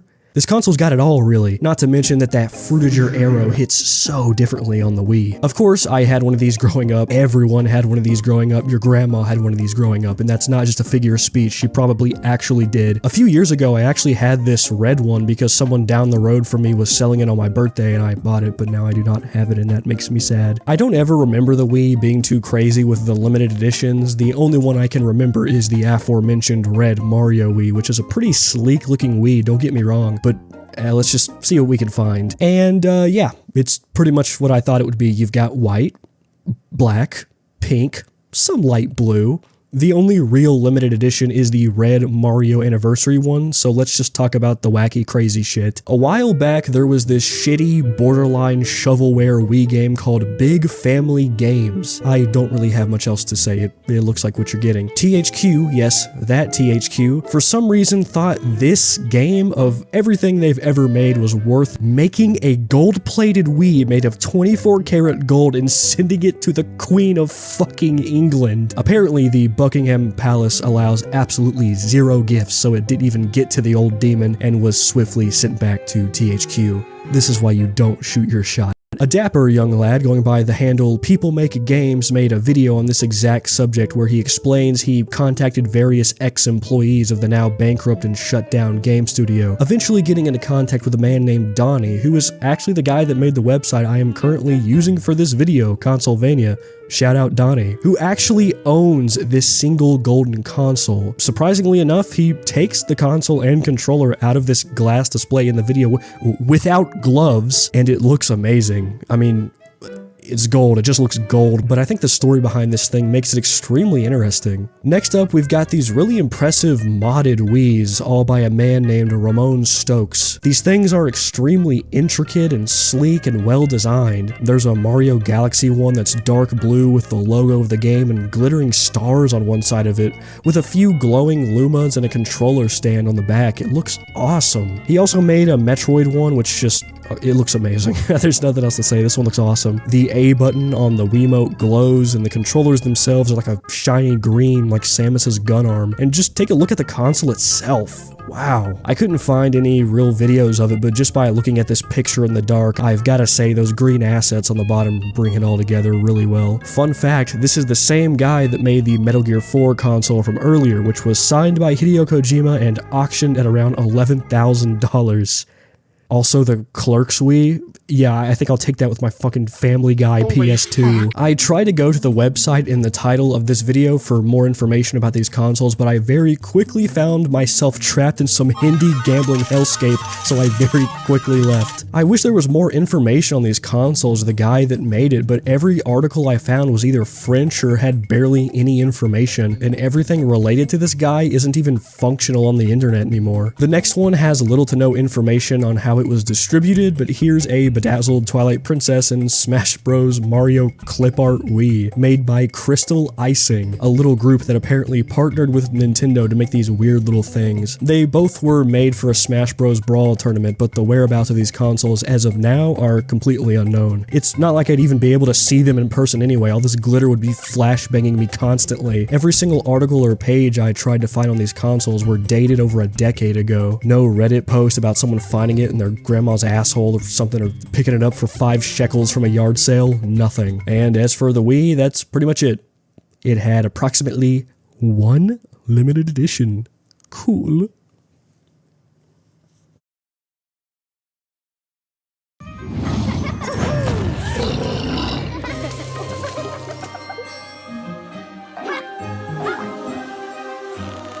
This Christmas, smash out with the All-Stars in Super Smash Bros. Awaken legends in Pokemon Omega Ruby and Pokemon Alpha Sapphire. And unlock secrets in The Legend of Zelda Triforce Heroes. Exclusively on Nintendo 3DS. Power up your Christmas. Keeping up with the trend of Nintendo, we're taking a look at the Nintendo 3DS, released in February of 2011, and it would change the world forever. As per usual, I used my 3DS as a Pokemon playing machine, but the 3DS and I go way back. I know I talk a lot about my PS2s and my Halo 3s, but the 3DS is the one thing that's been there with me through it all. I have so many good memories of playing this thing, so many high quality games and fun times I had on my little purple 3DS. Though in terms of limited edition consoles, the base model 3DS is pretty underwhelming. We've really only got a small handful that caught my eye, the first being the Fire Emblem Awakening 3DS, which is just a dark blue with this sword and dragon imagery right in the middle. If you somehow have never seen a 3DS, then it's very important that you know that the top screen is this sort of crystal texture. It's hard plastic that's clear and shiny, and it looks so damn cool. Definitely a well-designed, minimalistic, limited edition console, just not the most eye-catching, especially if you're not a Fire Emblem fan. Then we've got the Zelda 25th Anniversary console that's kind of the same deal as the last one, except it's black and gold with some Hyrulean insignia, and why the fuck is it so off-center? What the fuck? Get this fucking shit out of my face, that's disgusting. Whew, that's better. Through the now defunct Club Nintendo service, you could get this handful of Mario-themed 3DSs, but they all just look kinda dumb and silly for me, except for this one. It says it's Toad, but it looks more like a piranha plant to me. No matter the case, I really like it. And as usual, aside from some Japan-exclusive crap and sweepstakes items, that's pretty much it. As per usual, not what I was expecting, a little underwhelming, though up next comes the Nintendo 3DS XL. We'll start off simple, the new Super Mario Bros. 2 Golden Console. doesn't look very golden to me. Starting off simple is already giving us a really sharp looking console. It's got a dark red pattern over a bright red console topped with a golden Mario who is steadily approaching. And on the back is Luigi. I didn't even know that. Now, when I was younger, I couldn't be caught dead with a console that has Mario on it. Yeah, Mario, that guy for kids. But this thing looks sweet, not to mention that amazing smooth texture of the top screen of the 3DS XL. If you've never had one, you may not understand that, but if you have, you know. Keeping up with the theme of Mario, we've got an LL Mario Gold V-Jump Cup 3DS XL, and it's simply just white with a frame-by-frame of Mario swinging a golf club. It's simplistic, and I love it. There was a Japanese magazine called V-Jump, and in one of their issues, they held a contest where contestants would have to submit their high scores in Mario Golf World Tour that surpassed the scores of the editors-in-chief of the magazine. Those who did were entered into a raffle, and 5 of those people were awarded with this awesome looking console. Kinda stresses me out that only 5 of these consoles exist, and those 5 people may or may not have taken good care of them, but hey, what can you do? Mario can go fuck himself because we got the better brother now, Luigi. Guys, I actually prefer the side character to the main character. Please give me my World's Most Unique Person award. God, this looks fucking sick too. All of the colors on these 3DSs look so subtle and pale. They're not too flashy or bright, and they all come together so nicely. Not to mention that the white backgrounds always look so good too, and that 3DS XL material is even better. Literally, this entire console is just a bunch of Luigis falling around like headless chickens, and it still looks fucking good. Okay, there's gotta at least be one shitty limited edition 3DS XL. There's no way this many are good. Fuck! I read a few articles, and in the comments of said articles, it didn't seem like a lot of people really like this limited edition. I mean, yeah, I'll admit that the fully colored little piece of art of Yoshi clashes with the bright green of the console a little bit. It would have been a little bit more pleasing to look at if the console was just white with the green egg circles, or maybe the same bright green but with a white outlined Yoshi, but to say this console looks bad, no. Similar to the Luigi one, we've got a Japan-exclusive Dragon Quest 3DS that looks very cool. It's white with silver patterns of different creatures, and the creepy little slimes are a bright blue. Looks good, though 3DSs are region locked, so I won't be giving a lot of non-American consoles that much attention. Keeping up with these Japan-exclusive consoles, we've got one for Shin Megami Tensei that looks really sick. Never played those games, don't care. We've got a really simplistic Monster Hunter 4 one that's very similar to the Shin Megami one, but it's gold and black instead of white and black. And then we've got a Tomodachi Life one that is extremely easy on the eyes and well designed. Now, looking through these, I'm kind of starting to see a pattern. White background with softly colored foreground elements, and your main criticism might be that doing the same thing over and over again could get stale. I understand what you're saying, and if that's your opinion, I get it, but if it ain't broke, don't fix it. Now, here's a few that I wanted so badly as a kid. The red and blue Super Smash Bros. Editions. You've got a little portion of the cast in black and white with either a red or blue background, and they look so good. I remember seeing these at Hastings, rest in peace, and would gravitate towards them behind that glass case they were sitting in so many times. If memory serves me correctly, the material on the top half of these 3DSs were a bit different, as instead of being a matte, smooth texture, they were like really shiny and glossy. I could be wrong on that, but I guess whatever footage I edit into the final product of this video will reflect that. Here is one of the absolute coolest 3DS XLs on the market, the Legend of Zelda Link Between Worlds Limited Edition 3DS XL. Now, I wasn't really a big fan of this game growing up, though I might have different opinions on it now. However, who cares? Look at this fucking console, dude. They could have easily just gotten away with gold Triforce on gold background, but no, they had to go and freaking kill the rest of the game in the process. In the plot of this game, in case you don't know, there's like a dark mirror dimension called low roll instead of high roll. Yeah, lame, I know. But it has the inverted Triforce, and that's reflected in the fucking console itself. That is so cool. And this console fixes a big problem I have with the 3DS XL designs as well. So, okay, honestly, it isn't that big of an issue. It's a take it or leave it because these consoles look cool no matter what. But when you look at how the designs are put on these consoles, they're facing right side up when your 3DS is closed. So you're looking at it how the design itself is made. But when you open it up to play it, which is, you know, the whole purpose of the console and probably what you're going to spend most of your time doing with it, this design is now upside down, and it just looks silly. Like, I just don't understand why this was the design choice. If their reasoning was, oh, it would be upside down when the console's closed, why wouldn't you just, you know, Here's the limited edition based on the best Animal Crossing game and one of my personal favorite games of all time, Animal Crossing New Leaf. You know the drill, it looks great. Next, here's a GameStop exclusive NES themed 3DS XL, reminiscent of that one really cool and well-designed Game Boy Advance with the accents of the console on the outside and the details of the controller on the inside. But when you look at this one, you notice that they put the controller on the never mind. Listen. The design of the NES controller is timeless. It's a classic, I get that. And having it on the outside of the console is a-okay to me, but I would have rather had the design be more simplistic, like maybe a black console with a silver or gold or white outline of the controller so that the real version of this console could have been made. I hope you guys like Pokemon.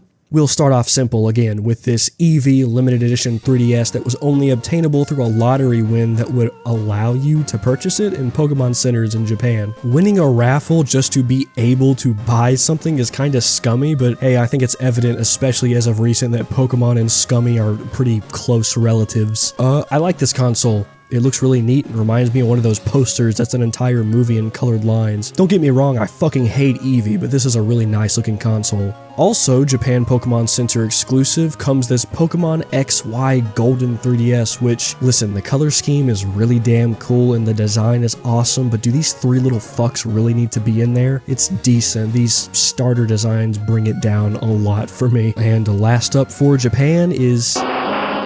wow.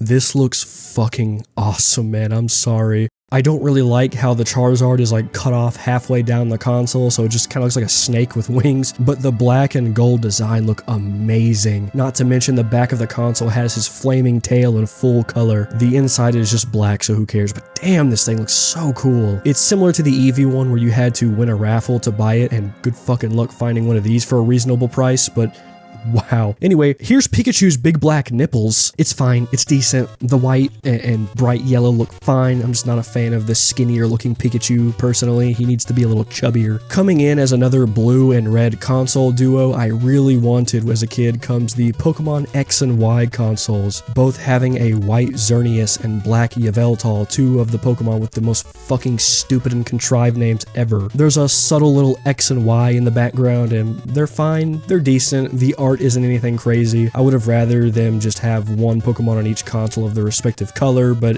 hey, that smooth matte top still looks amazing. There was a prize giveaway at several different American GameStops, and the grand prize were these. I never even knew these existed, and there's currently only 35 each. I looked all over eBay, couldn't find a single one, but I kind of want to keep it that way so my dream of having one isn't completely shattered. As much as I love Gen 3 and I do like these consoles, they're just not really anything special. I wish there was a bit more effort put into the design of them. And here's a Pokemon Troze one that only 5 exist of. It has the 3 Kanto starters and then a bunch of legendaries from Gen 1 through 6, which is weird, but I could take it or leave it. And then we've got a Zelda one signed by the creator of Rick and Morty.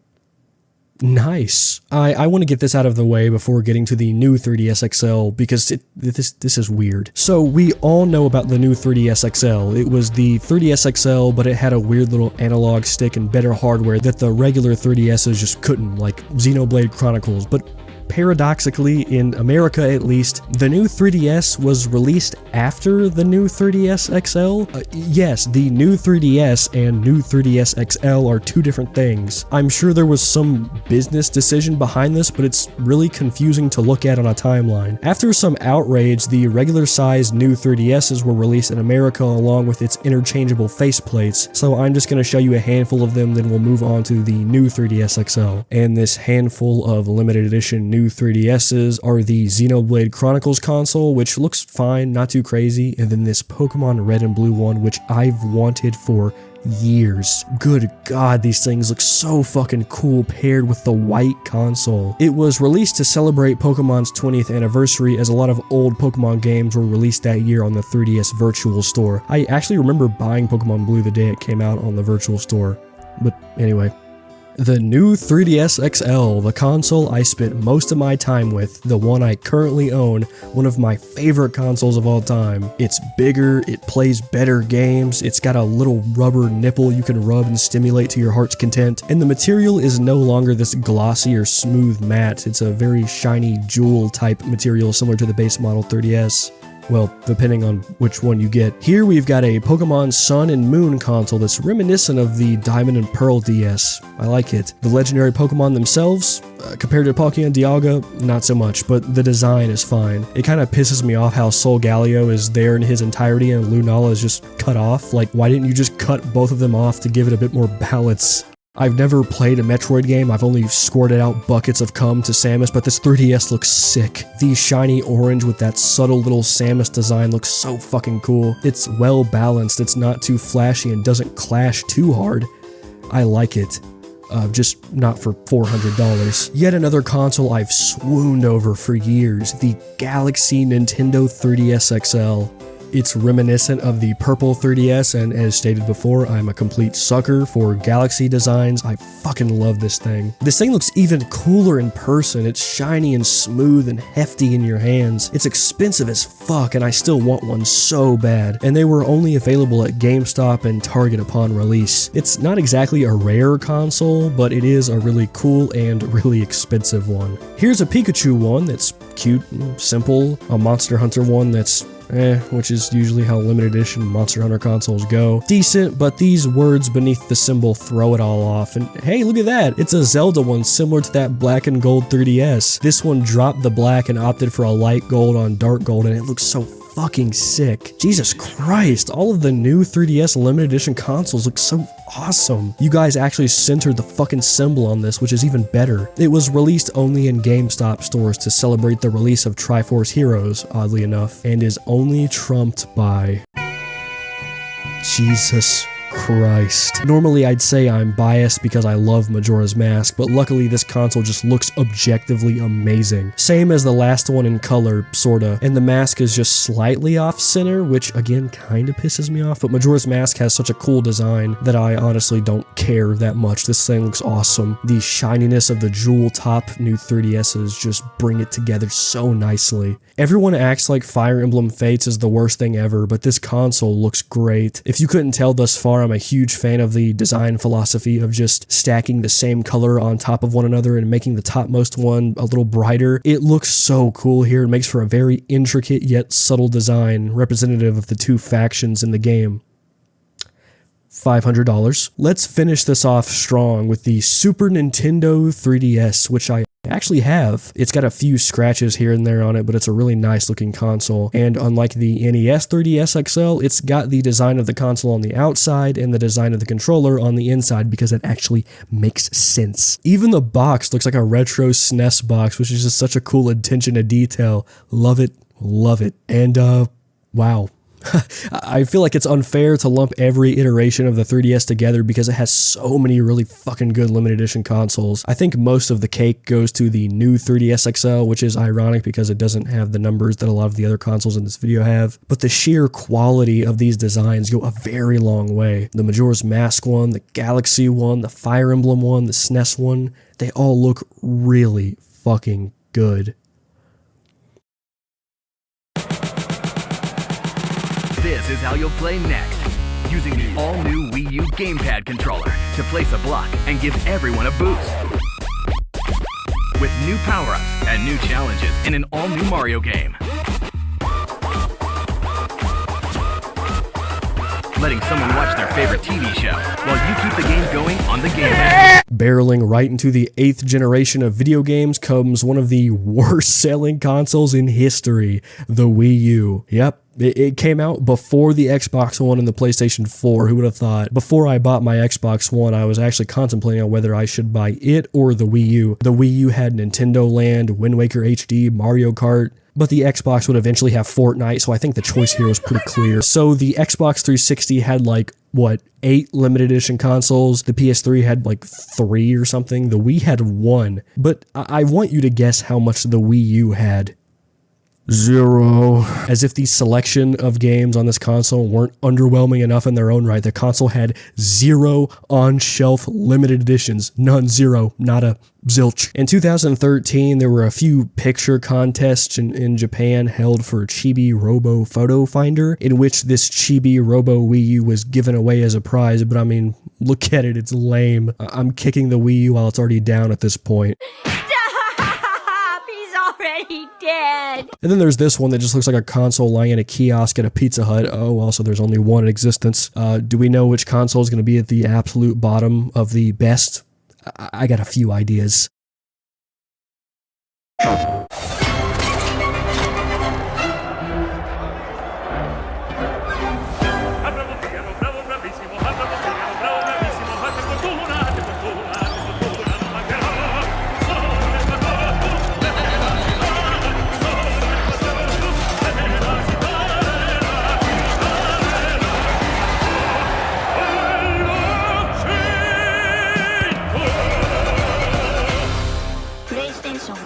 Next up comes the third-person action-adventure simulation console, the PlayStation 4. Not factoring in the 80% chance of it becoming a jet engine and the controllers being really lame, this thing had a lot of really good exclusives. God of War, Horizon Zero Dawn, Bloodborne, Detroit, so on, so forth. If I listed them all, we'd be here for a while, though I'm not here to talk about those, we're here to talk about. The PlayStation 4 surprisingly has a lot of really good limited edition consoles. On top of that, the PS4 is region free apparently, so if you find one that's Japan exclusive, you don't have to change out a plastic tray or install some contrived device through the system's internet browser. You can just slide the disc in and go. Let's start off with this Metal Gear Solid 5 console. It's a bit underwhelming only having a pattern on this upper part of the console, but it's still neat enough. The Fox symbol is recognizable and neat, and it came with Metal Gear Solid 5 Ground Zeroes. I still have no idea what the difference between Ground Zeroes and Phantom Pain is. I've still got to play 4, dude. This whole only upper half of the console is decorated seemed like a really common thing, and maybe it was a motif they wanted to stick with, but ultimately abandoned it for more creative and pleasing to the eye consoles. That's not confirmed, I'm just speculating, but here's a silver Arkham Knight console, which also looks really cool. Comes with my personal favorite Arkham game, and you can't ever go wrong with a silver console. The design is a little underwhelming, and I wish that these words weren't here, but other than that, it's a cool looking console. Sticking with this upper half motif for a while, we've got a Final Fantasy Type 0 limited edition console. Dark red always looks sick on consoles, and the clashing of black looks awesome, but again, I just wish these words weren't here. Subtlety is key. You've got a Dragon Quest one, a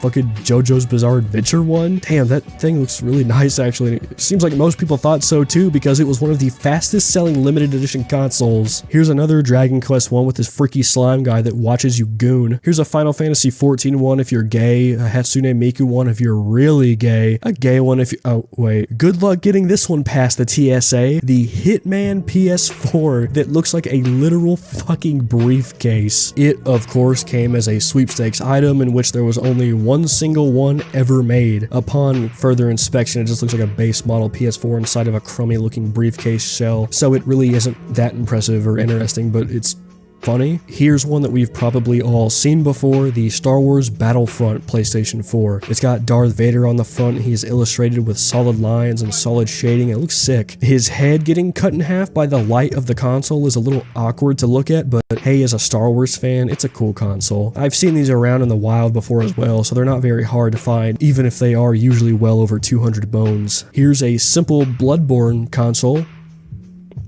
Haven't played it yet, but hey, this looks fine. There was a sweepstakes held on the Facebook page of Rockstar Games in which one of the prizes was a GTA 5 PS4, and yeah, this thing looks fucking sick. The sleek blackness and the subtle pattern on top of it, all completely topped off by this amazing looking green accent going along its edge.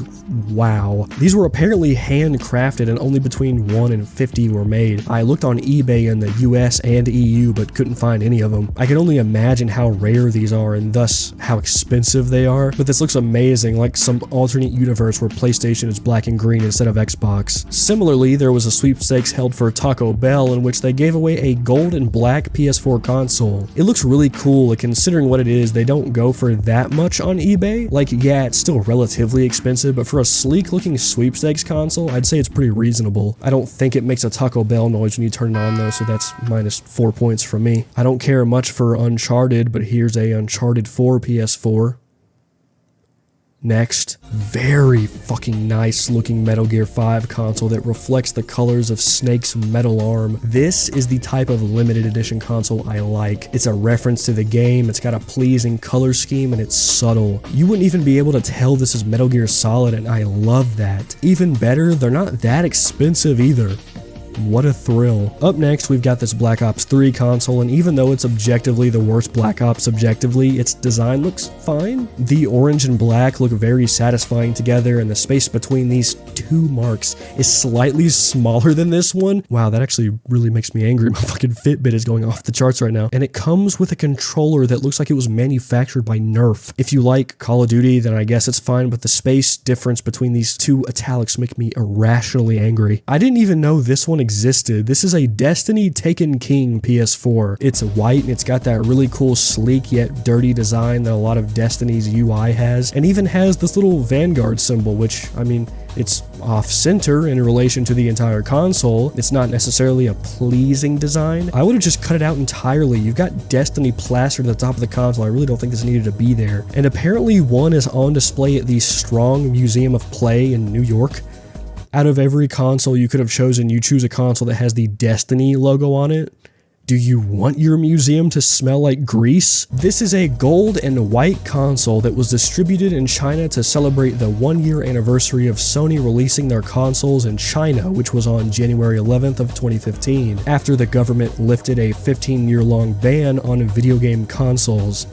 That's real. It looks decent, though my favorite aspect is that it comes with two different colored controllers that represent the two colors of the console. Very small detail, but I like it. I'm just not a fan of only this little section of the console being gold. Like, yeah, from the top it looks fine, but then you turn the console around and you realize that 1/4 of the thing is gold and it just looks awkward. Man, this little light line really ruined a lot of the PS4 limited editions, didn't it? Lastly, we've got the PS4 base model console I've wanted the most since the day it came out, the PlayStation 20th anniversary console. It's all gray to reflect the appearance of the PS1 back in 1995, and it just looks so clean. There were 12,300 of these consoles made, each one numbered, with the number 1 console selling on Yahoo Auction for $135,000. Unfortunately, I'm really gonna have to wait a while if I want one of these, because there's not a single one of them under $1,000 on eBay, so I think I'm just fine with settling on a white one or something. Well, that's all for the PlayStation 4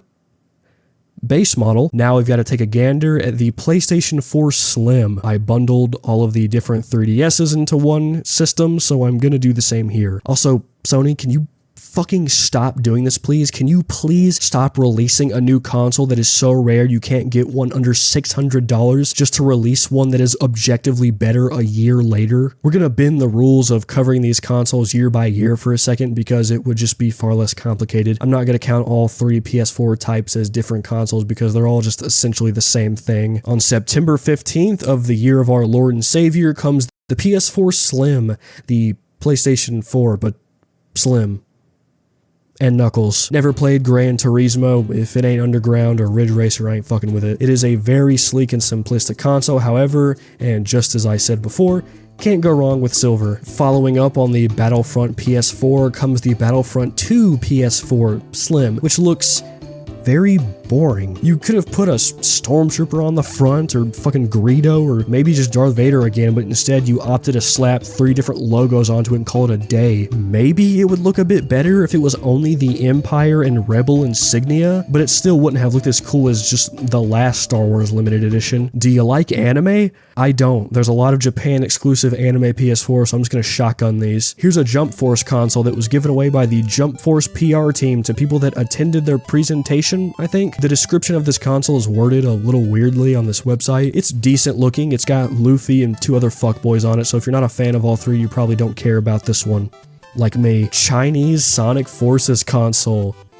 neat. I've never played Yakuza, but this dragon tattoo looking ass console looks sick. Here's another Yakuza one as well, same deal. Dragon Quest console, you know the drill. It's blue and gold, it's got a little slime on the front and another slime, moments away from the cold embrace of death. Next, we've got this Nier Automata one, which...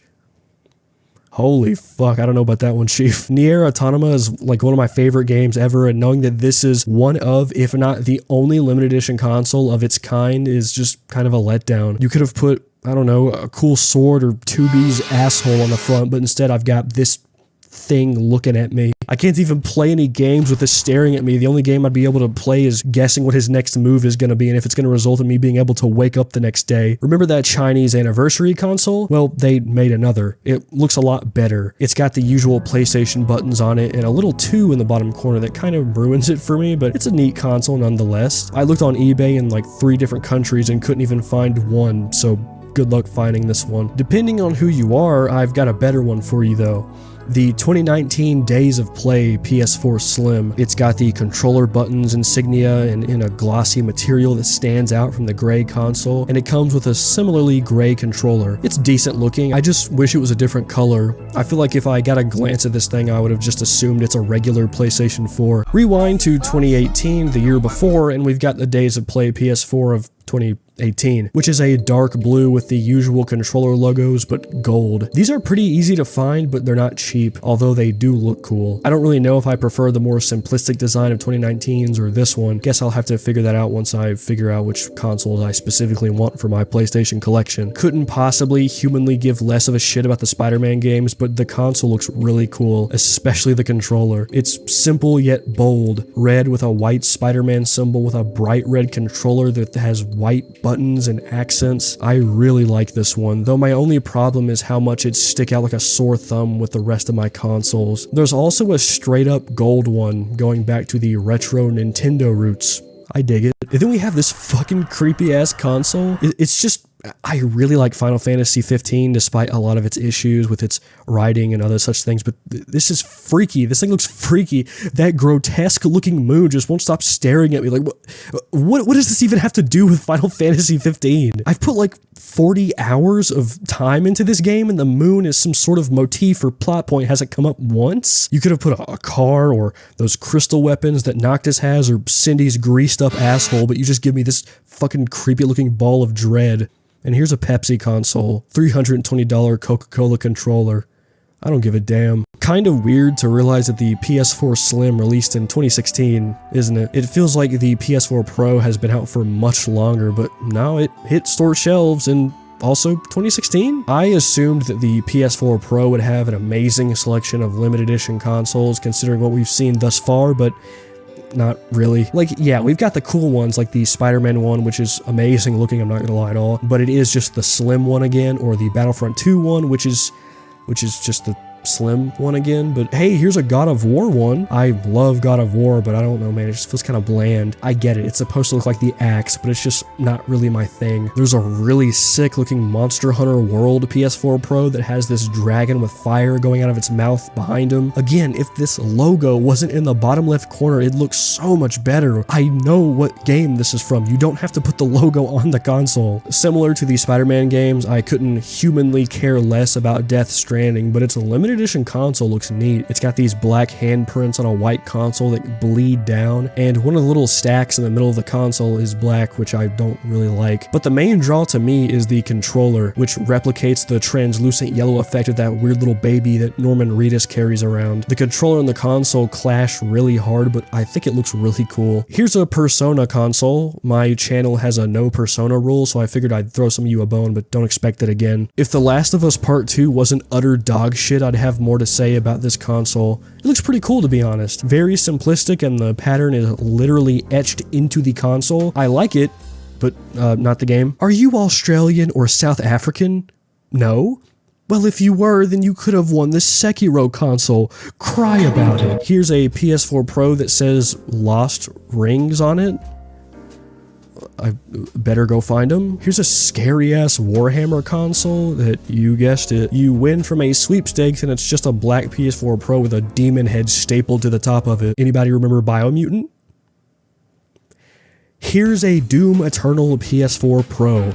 I want it now. It was a contest prize back when Doom Eternal released, but what's interesting is that there's zero information on it, so I'm not really sure if this is the picture on the literal shell of the console or just a skin. You'd think that it being a sweepstakes console would mean it would be the shell itself, but I've seen rare consoles before that are just skins on a console. Let's finish off strong with the PS4 Pro 5 million console. I remember watching this thing being unveiled when I was a sophomore, and it looks awesome. Definitely gives me some translucent blue PS2 vibes. It was released on August 26th of 2018 to celebrate the 500 million PlayStations being sold since the PS1. It's expensive, but it's not unrealistic. The controller looks cool, the color scheme of the console is neat, though I wish the plastic of it was a bit more foggy like the PS2 one. This might be the Pro I actually end up getting, though I'm not sure.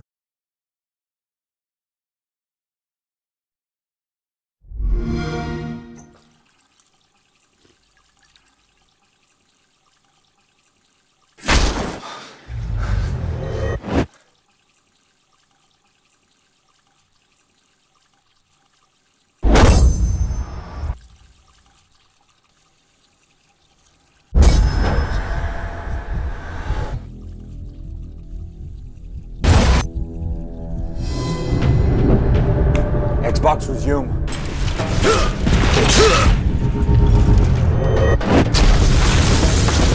If it was any more real, it would be real. The all-in-one Xbox One.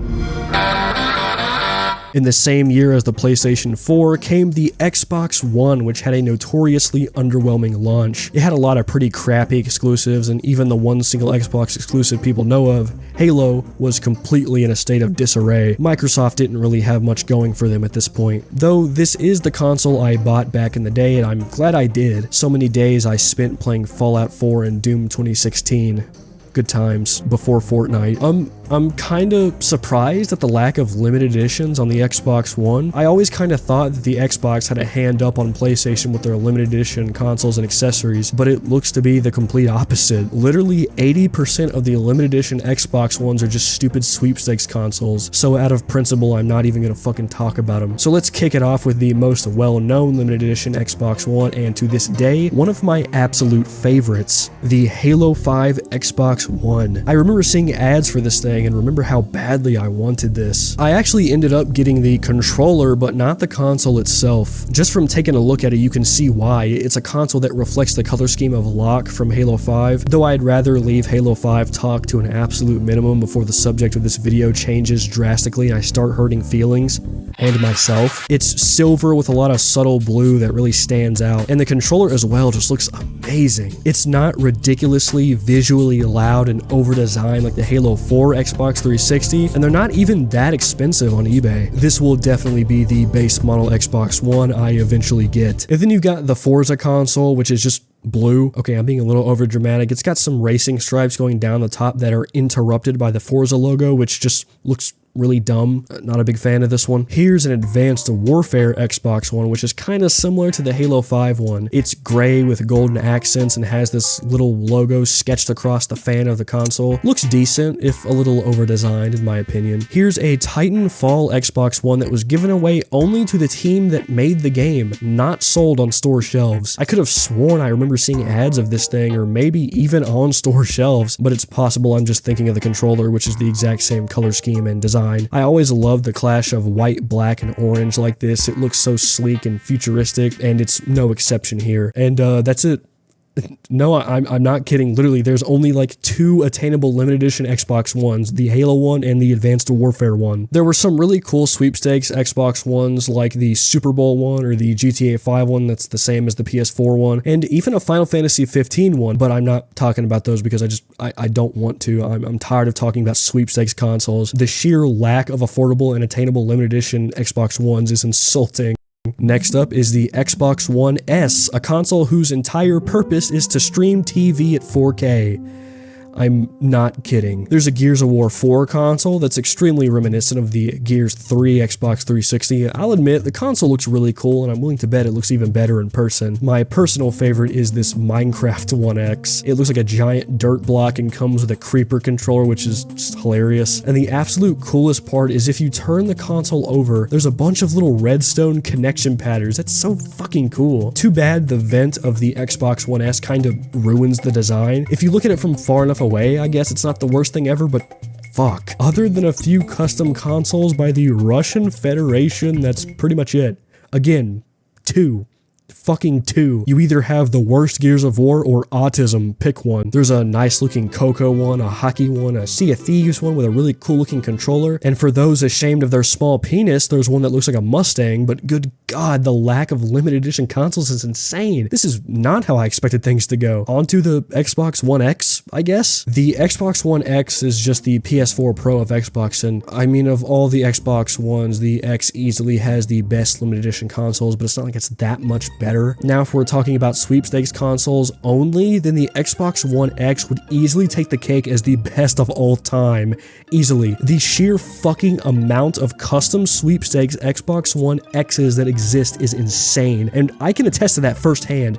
I made a Twitter account only to enter Xbox sweepstakes, okay? I'm talking Retro Doom Xbox that I'd kill for, Doom Eternal Xbox that I'd kill again for, a Mountain Dew Xbox with that ugly ass new Mountain Dew graphic design pattern, a fucking skinned and taxidermied Godzilla super glued to the top of your Xbox One X, an Oreo Xbox One X, a Nike Camp Xbox One X, I don't know what that is, but it looks cool, a Doom Eternal Xbox I'd resurrect someone and kill them again for, a Master Chief Collection Xbox One X, a Tesla Xbox One X, ew, a Canadian Xbox One X, ew, and the list just goes on and on and on. My favorite is the Taco Bell Xbox One X, which not only has a really cool looking design, but makes the fucking Taco Bell gong sound effect when you turn it on. As of real legitimate limited edition Xbox One X's, however, we've only got 4. I mean, it did get better objectively, but not by a lot. It just got better. This is called the Gold Rush Xbox One X, and it came bundled with 3 Battlefield games. I don't know what the pattern of this console has to do with Battlefield. I mean, it's just the same pattern as the Taco Bell Xbox, but it's gold or brown instead of silver, and this one doesn't make me giggle, so it's just not worth it. We've got a Gears 5 console that's all cracked and white with a faded skull in the middle. It looks really cool, actually, I'm not gonna lie. Partnered with a white setup, this thing could look awesome. The controller, though, not so much. One of my absolute favorites is the Hyperspace Xbox One X. Its description says it was only available in the official Xbox shop, but I could have sworn I remember seeing this in GameStop. It's just white with a bunch of little paint splatters all over it that fade from purple to blue, like a sort of reverse galaxy pattern. You can't really see it in pictures or videos, but while the white of the console is like matte, the splatters themselves are a bit more glossy, and it looks really damn cool. It's subtle, it's satisfying to look at. I really love this console. I feel like they could have done a little bit more with the controller though, but beggars can't be choosers, especially when I'm only choosing from 4 fucking consoles. Last up, we've got the Cyberpunk 2077 Xbox One X, which, okay, I don't really know if I think this is ugly or cool. Yeah, it just looks like some vague machinery from Cyberpunk, and that's cool, but man, I don't know. I would have liked it a lot more if it was that like bold, weathered yellow that's prominent in a lot of Cyberpunk advertising material. It would have been really bright and cool looking, but I'm torn on this one. Even if I approached it from the viewpoint of like, this still looks like a cool thing in the Cyberpunk universe, the way it's shaded and detailed just looks too cartoony. I'm torn on this one, though I'm leaning more towards the I don't like it side. The controller is sick though, and that's it for the last generation of consoles. I always grew up thinking that in terms of video game memorabilia and accessories that Xbox was so much better than PlayStation, but this has proven that oh so wrong. While half of PlayStation limited edition consoles were just anime or not necessarily the most pleasing to look at least there was variety. You could take out all of the anime or overtly Japanese game-based consoles and you still have a bigger and better selection than the Xbox One, One S, or One X. Not the worst, definitely not the worst, especially with the repeating motif of quality over quantity with Xboxes, but certainly not the best.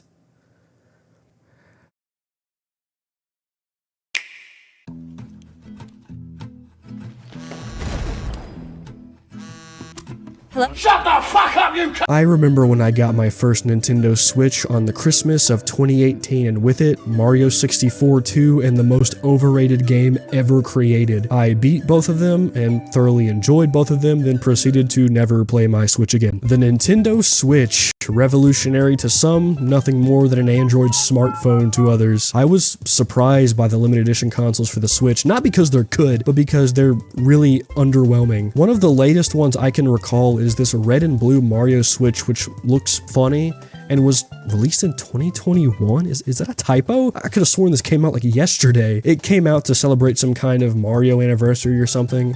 I mean, yeah, I get that it's Mario, but this just looks ugly. Here's the Let's Go Pikachu and Eevee Switch, which it's whatever.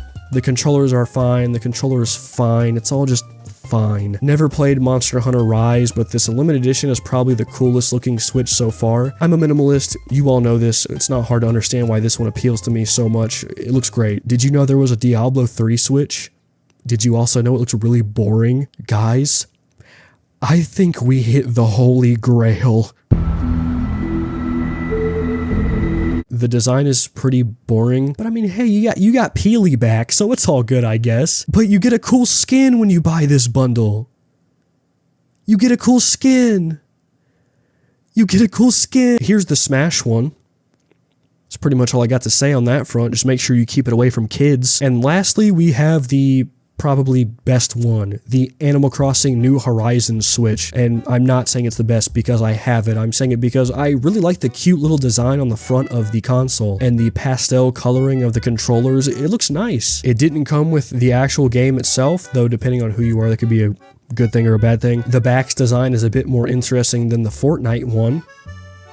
Can't believe I just said that. And yeah, that's about it. Literally. Well, for the regular Switch. In 2019, Nintendo gave us the Nintendo Switch Lite, the console that is exclusively owned by people that don't have a penis. Now, this console has a whopping two limited edition consoles, both of which are Pokemon, and both of which look pretty cool actually, though both of which I also don't care about because it's a fucking Nintendo Switch Lite. There's this one that was released for the Pokemon Brilliant Poop and Shining Shit that looks like the Nintendo DS that was released for Diamond and Pearl back in the 2000s. It's a cool callback that doesn't look half bad. It goes to show that at least one person in the Game Freak offices still care. And next, and also last, we have the Pokemon Sword and Shield Switch Lite, which, okay, this looks really cool. It's a white or gray console, I can't really tell, with pink and blue buttons, and it's just very pleasing to look at. I just wish it was in service of a good game. A few years later, in 2021, we got the Nintendo Switch OLED, which stands for waste of fucking money. Putting aside the fact that your mobile Switch screen having slightly better color is such a worthless addition, that mobile screen being better implies that the console is going to be used on the go, which also implies that Switch owners leave their home. First up, for the Switch OLED, we have the Zelda Breath of the Tears of the Kingdom of the Wild console, and it's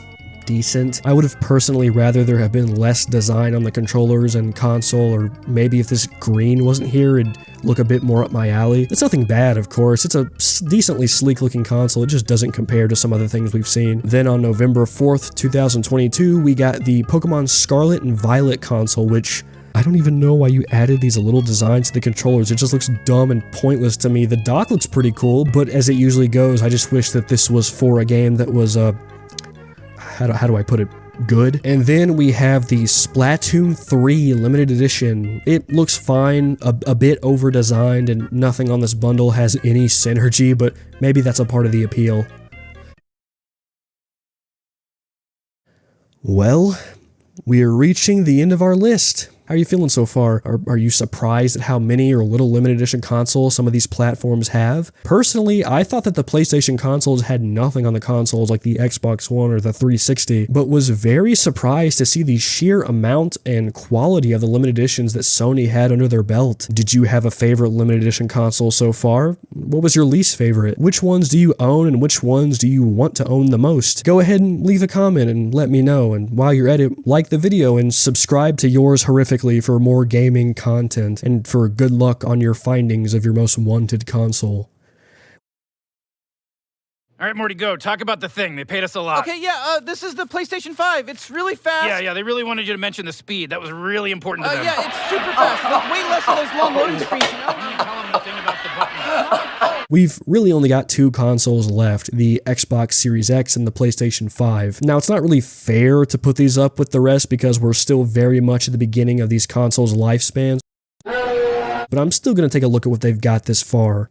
With the award for the #1 console that people won't shut the fuck up about before release is the PlayStation 5, dropping with such titles as God of War Ragnarok, Spider-Man 2, and Final Fantasy 16. Before this thing was released, I thought it had the most horrific, ugly design I think I've ever seen. Everyone was trying to clown on the design of the Xbox Series X, but at least that's something that can blend in with my living room. Where the fuck am I supposed to put this? It looks like an alien artifact or a Wi-Fi router. Haha guys, I said the line, please give me Reddit upvotes. I will admit though, the controller looks sick. As of now, there's really only one limited edition PlayStation 5, and it's the Spider-Man 2 console. It looks decent, nothing too crazy. It's gonna be hard making this blend into anything in your collection, though again, I do think the controller is pretty cool. Since the side plates on PS5s are interchangeable though, I feel like I could easily just buy these off of eBay or something and call it a day, so is it really a limited edition? Here's to hoping we get more good limited edition PS5s. To kill some time towards the end of this video, let's look at some of the coolest sweepstakes PS5s I could find, because there's virtually an infinite supply of these fuckers. There's a website called Gold Genie that specializes specifically in making consoles that are gold plated, so naturally they got their grubby little hands on the PS5 and are selling PS5s that are both outer and inner plated with 24 karat gold for $9,000. Seems like a good financial choice. Following suit, a Russian company named Caviar made a console that cost 3 times as much that's made out of 18 karat gold. Honestly, I don't know if this is cooler or uglier than the last one, so I'll just leave that up to you guys. Back when Little Caesars had a thing with Modern Warfare 2, they also apparently had a giveaway going where they made a MW2 PS5 that looks like this. It's got this fucking gray camo with little pizza slices hovering around it, and it's fucking amazing. Though I'd prefer this PlayStation 5 given away by Domino's in Australia. It's literally just a PS5 with a shit ton of pepperonis all over it. I can't really tell if it's actually custom or just a skin, so I'm gonna hope it's actually custom. I don't really know who Anatria is, nor do I care to hear her last song, but hot damn does this console look fucking cool. It reminds me of Elden Ring. Speaking of, it's fine. Yeah, there's a fucking Doritos PS5, and yeah, it's pretty fucking amazing, and yeah, I really want it more than anything, really.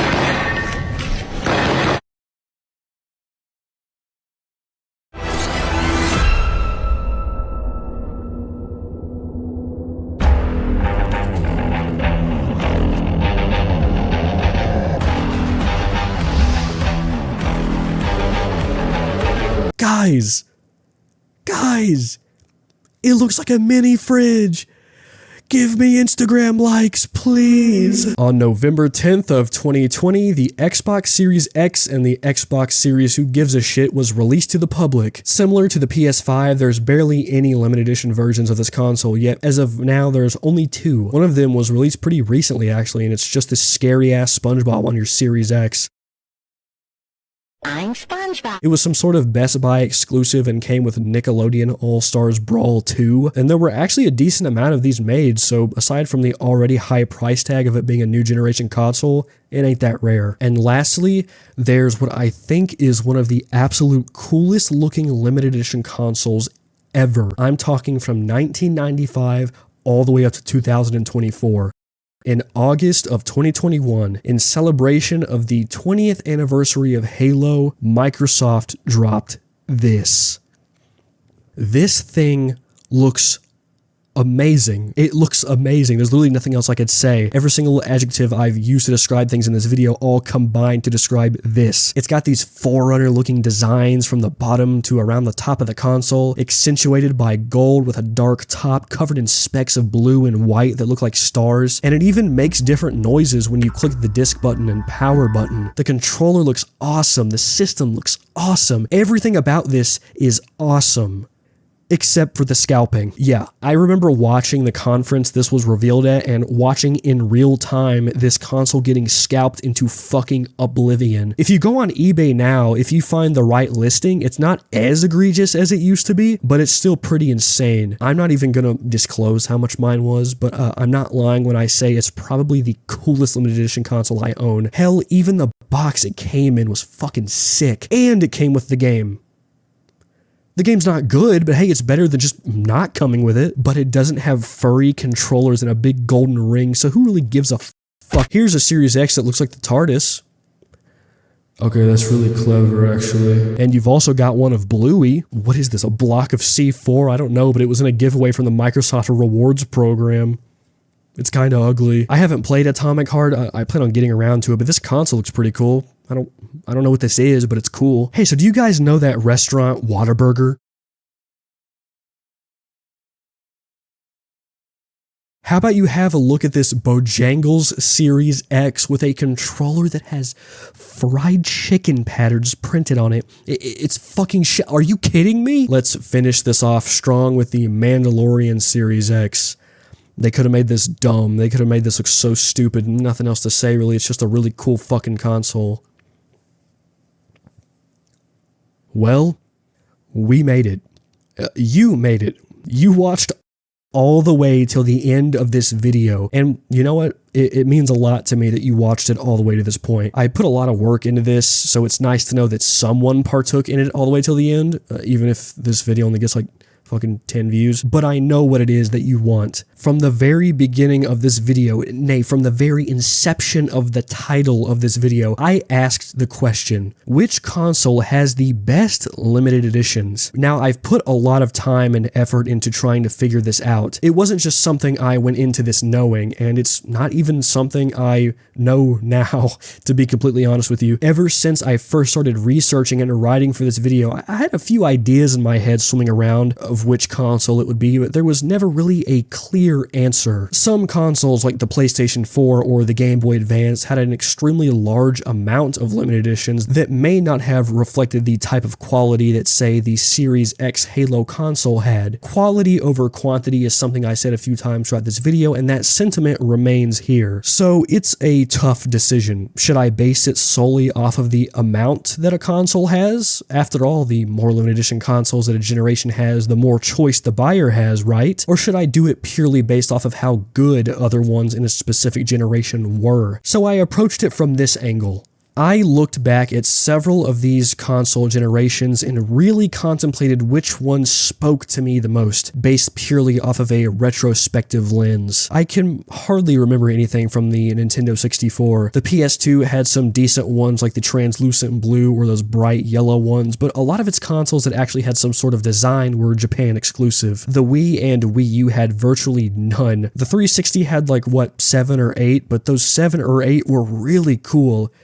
Except for the Resident Evil 5 one. The DS had a lot of cool ones, but none of them really popped out to me. The PlayStation 4 had a lot, but I'm remembering nothing more than the metric fuckton of the top half of the console has a design on it consoles, so maybe it shouldn't be that. The Game Boy Advance had a lot of really neat ones, especially the Game Boy Advance SD, and the Switch, while not being the worst ever, was certainly mediocre.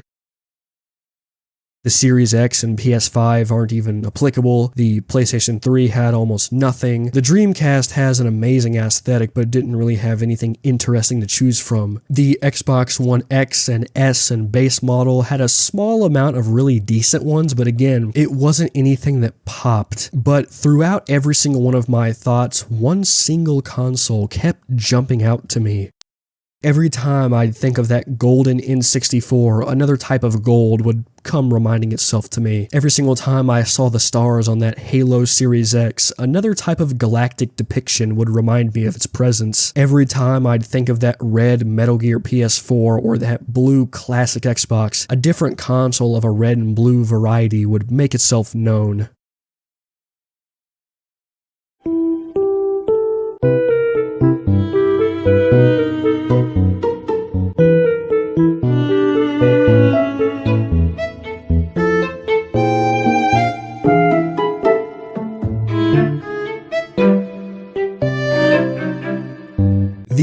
Nintendo 3DS, or to be specific, the Nintendo 3DS XL Old and New. This console has so many amazing limited editions. The Super Smash Bros. Ones, the Pokemon X and Y ones, the Animal Crossing New Leaf one, the Luigi one, and going on to the new 3DS XL, literally all of them. It doesn't have a single bad or underwhelming limited edition. They all look so amazing. And the ones that look extremely amazing stand out so much. The Galaxy 3DS, the Majora's Mask 3DS, the Super Nintendo 3DS, they all look so good. I would say that the only thing holding back the 3DS just a little bit would be the price, because boy oh boy do 3DSs get pricey. I didn't see a single one in the new series that was under $250, while almost every single Xbox 360 was below $120. All of these consoles look so sleek and have such subtle and well-designed designs. I could be wrong, but I'm pretty sure that the 3DS had some of, if not the least amount of sweepstakes consoles stinking up its catalog. It had a lot of really good competitors, the PS4, the DS, the 360, but in the end, this handful of consoles is just what I kept constantly thinking about. And I know that the game selection isn't what this video is about, but you've got a really good one by picking up a 3DS, and I guess that's it. It feels kind of anticlimactic all this time later saying this, but yeah, I guess the 3DS really is, in my opinion, the console that has the absolute best limited edition consoles. Goodbye.